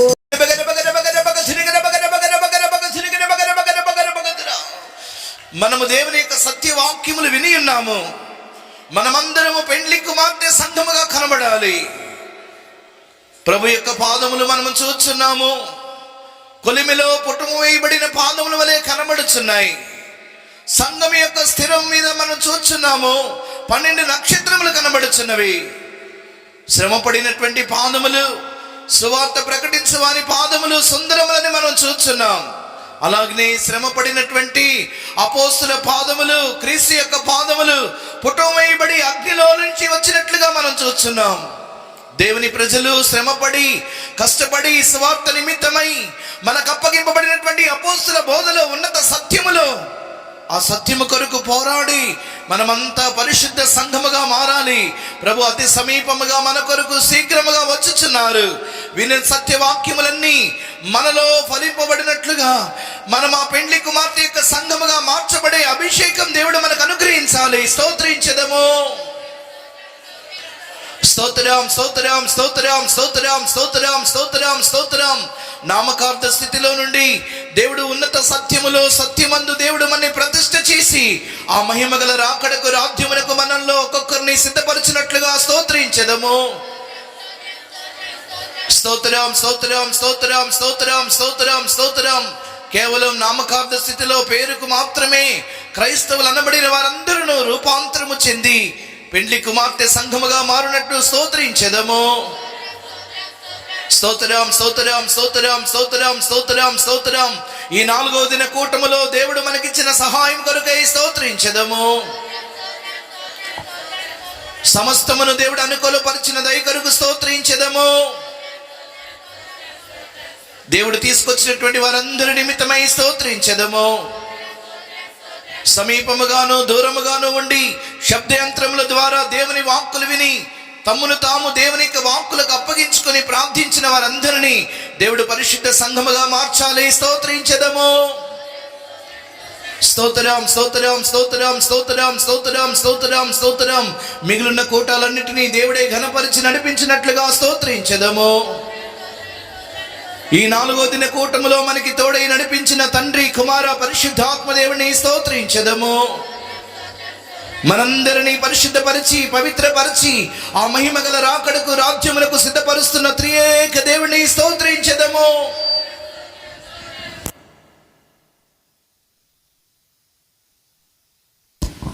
కృపాసత్య సంపన్నుడైన ద్వితీయ సత్యదేవ మీకు స్తుతులు స్తోత్రములు చెల్లించుకుంటున్నాం ప్రభా.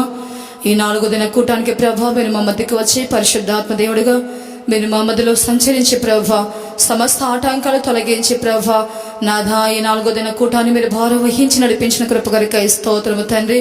మీరు మీద అవసరం బలపరిచి మీరు మాట్లాడిన వాకుల కొరకై స్తోత్రం ప్రభా.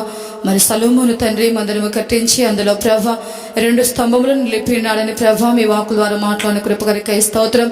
మరి తండ్రి మీకు స్తోత్రం. ఆ యొక్క స్తంభము తండ్రి నాథా మీకు స్తోత్రం ఇత్తడితో అది పొదిగింపబడి ఉండేనని చెప్పి మీ వాకుల ద్వారా మాట్లాడిన కృప కొరకై స్తోత్రం ప్రభా. తర్వాత తండ్రి ఒక్కొక్కటి తండ్రి నాథా 18 మూరలు ప్రభా ఎత్తుగలవని రాజా మీ వాకుల ద్వారా మాట్లాడిన కృప కొరకై స్తోత్రం. దాని చుట్టూ కైవారము తండ్రి 12 మూరలని ప్రభా మీ వాకుల ద్వారా మాట్లాడిన కృప కొరకై మీకు స్తోత్రం ప్రభా. నాదా మీకు స్తోత్రం. జయించు వారిని నా యొక్క దేవుని ఆలయంలో ఒక స్తంభముగా చేసేదని చెప్పి మీ వాకుల ద్వారా మాట్లాడిన కృప కొరకై స్తోత్రం ప్రభా. మరి జయించిన వారు మాత్రమే నాదా దేవుని యొక్క ఆలయంలో ఒక స్తంభముగా ఉంటారని ప్రభా మీ వాకుల ద్వారా మాట్లాడిన కృప కొరకై స్తోత్రం. మరి ఆ దిశలో ప్రభా మీరు మమ్మల్ని అందరినీ నడిపించమని వేడుకుంటున్నాం తండ్రి. మరి యేసుక్రీస్తు వారి యొక్క ప్రభా కాళ్ళు ప్రభా మీకు స్తోత్రం సలవరాతి స్తంభము వలె ఉండనని చెప్పి నాదా ఆయన యొక్క పాదములు తండ్రి తలలాడు ఇత్తడిగా ఉండనని చెప్పి మీ వాకుల ద్వారా మాట్లాడిన కృప స్తోత్రం. మరి ఇతరునిగా ప్రభా అది కృపకు సాదృశ్యముగా ఉన్నదని మీ వాకు ద్వారా మాట్లాడిన కృప కొరకై స్తోత్రం ప్రభా. మరి కృప కలిగినటువంటి వారు స్తంభముగా ఉంటారని మీ వాకు ద్వారా మాట్లాడిన కృప కొరకై స్తోత్రం ప్రభా. నాథా మేమందరము ప్రభా మీకు స్తోత్రం. నాథా దేవునిక మందిరంలో ప్రభా ఒక స్తంభముగా మారటానికి ప్రభా మీ కృపను ప్రభా నాథా మీరు మాకు ఇచ్చి మీరు మమ్మల్ని ఈ లోకంలో నడిపించమని వేడుకుంటున్నాం. బలపరచండి అయ్యా మీకు స్తోత్రం ప్రభా. మరి ఆ స్తంభములు తండ్రి ఒక్కొక్కటి తండ్రి మీకు స్తోత్రం ప్రభా 18 మూరలు ఎత్తుగలవని మీ వాకుల ద్వారా మాట్లాడిన కృప కొరకై స్తోత్రం రాజా. 18 మూరలు అనగా తండ్రి మీకు స్తోత్రం ప్రభా. అయా మీకు స్తోత్రం రాజా మీకు స్తోత్రం. ఆత్మవరంలోనే ప్రభా మీ వాకుల ద్వారా మాట్లాడిన కృప కొరకై స్తోత్రం ప్రభా. మరి 2 పాలు ఆత్మ పొందిన వారు ప్రభా దేవుని యొక్క మందిరంలో ఒక స్తంభముగా ఉంటారని ప్రభా మీ వాకుల ద్వారా మాట్లాడిన కృప కొరకై స్తోత్రం ప్రభా. ఈ దినములలో ప్రభా ఎవరెందరైతే ఆత్మల యొక్క ప్రభా అయా మీకు స్తోత్రం ఉంటున్నారో ప్రభా వారందరికి ప్రభా మాకందరికి కూడా ప్రభా 2 పాల ఆత్మలు ప్రభా పొందుకొని మీరు వచ్చినప్పుడు మీకు రాకడలో ఎగిరిపోవటానికి నాథా మీకు స్తోత్రం ఏలి ఆత్మలు పొందుకొని ప్రభా ఎగిరిపోవటానికి మీరు మాకు సహాయం చేయమని వేడుకుంటున్నాం తండ్రి మీకు స్తోత్రం. దాని చుట్టూ కైవారము 12 మూరలను ప్రభా మీ వాకు ద్వారా మాట్లాడిన కృప కొరకై స్తోత్రం. మరి 12 తండ్రి అపోస్తలుల యొక్క ఉపదేశంలోని ప్రభా అపోస్తుల యొక్క ఉపదేశంలో ప్రభావ కలిగి ఉన్నవారు ప్రభావ దేవుని యొక్క మందిరంలో ఒక స్తంభముగా ఉంటారని మీరు మాట్లాడిన కృపకరికై స్తోత్రం ప్రభావ. అయా మీకు స్తోత్రం తండ్రి. అట్టి ఉపదేశంలో ప్రతి ఒక్కరి కలిగి మీ మందిరంలో ఒక స్తంభముగా ప్రతి ఒక్కరిని చేసి మీ నామానికి మహిమ తెచ్చుకోమని వేడుకుంటున్నాం తండ్రి. మీకు స్తోత్రం. మరి సూర్యుని ధరించినటువంటి స్త్రీ ప్రభావ పాదముల కింద చంద్రుండు ప్రభా, ఆమె శిరస్సు మీద 12 తారాల కిరీటము కలిగినటువంటి కిరీటములను చెప్పి మీ వాకు ద్వారా మాట్లాడిన కృపకరికై స్తోత్రం ప్రభా. మరి తండ్రి నూతన నిబంధన సంఘం ప్రభా మీకు స్తోత్రం. ఆ దిశలో ప్రభా మేమందరం కనబడటానికి ప్రభా అయా మీకు స్తోత్రం. ఆ యొక్క ఉపదేశముల యొక్క ఆయా అపోస్తుల ఉపదేశములను ధరించుకొని ప్రభా మీరు వచ్చినప్పుడు ప్రభా మీరు ఆకడలో మేమందరం ఎగిరిపోవటానికి అటువంటి శక్తి సామర్థ్యమును బలమును అభిషేకమును జ్ఞానమును 2 పాల ఆత్మనిచ్చి మీరు మమ్మల్ని బలపరచండి. మీ సముఖానికి వచ్చినటువంటి ప్రతి ఒక్కరిని దీవించండి. వ్యాధులు బాధలు బలహీనత బాధపడే వారిని ముట్టి స్వస్థపరచండి తండ్రి. ఈ పేటలో ఉన్నటువంటి ప్రతి కుటుంబాన్ని ఆశీర్వదించమని వేడుకుంటున్నాం నాథా. ఈ పేటలో ఉన్నటువంటి విశ్వాస కుటుంబాలను మీరు దీవించండి. కృత ఆత్మలు ఆశీర్వదించండి. ఈ పేటకు ప్రభా గొప్ప రక్షణ మీరు కలుగ చేయమని వేడుకుంటున్నాం రాజా. ఈ కూటాలకు అంతరాయములు కలుగుచున్న సాతానంధకార దురాత్మ శక్తులను ప్రభా యేసుక్రీస్తు నామములో మీరు లయపరచమని వేడుకుంటున్నాము తండ్రి. మీకు స్తోత్రం. ఇంకా 4 దినములు జరుగుతున్న కూటాలన్నింటినీ భారం వహించి నడిపించండి. మీ యొక్క ఆత్మశక్తి ద్వారా మాత్రమే జరిగించి మీ నామానికి మహిమ తెచ్చుకొని పరిశుద్ధపరిచి మీరు అక్కడకు సిద్ధపరచమని యేసుక్రీస్తు నామమున అడిగి వేడుకొనుచున్నాము తండ్రి. ఆమేన్. స్తోత్రించెదము. స్తోత్రం స్తోత్రం స్తోత్రం స్తోత్రం. మన ప్రభు అయిన యేసుక్రీస్తుని కృపయు తండ్రి అయిన దేవుని ప్రేమయు పరిశుద్ధాత్మ సహవాసమును మనకందరికీ ప్రభు రాకడ వరకు తోడుగా ఉండునుగాక. హల్లెలూయా హల్లెలూయా హల్లెలూయా. అందరికి ప్రైజ్ ది లార్డ్. ప్రభు మిమ్మల్ని దీవించునుగాక.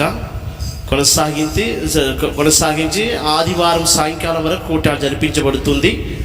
రేపటి దినము సాయంకాలం 6:30 గంటలకు కూటం ప్రారంభమగును. అందరు సరైన సమయానికి రండి. ప్రభు మిమ్మల్ని ఆశీర్వదించునుగాక. మీ ఇరుగు పొరుగు వారు స్నేహితులు బంధుమిత్రులు స్నేహితులు అందరినీ కూడా తీసుకురండి. అందరూ వచ్చి వాక్యం విన్నట్లుగా వారికి కూడా సహాయం చేయండి. Praise the lord.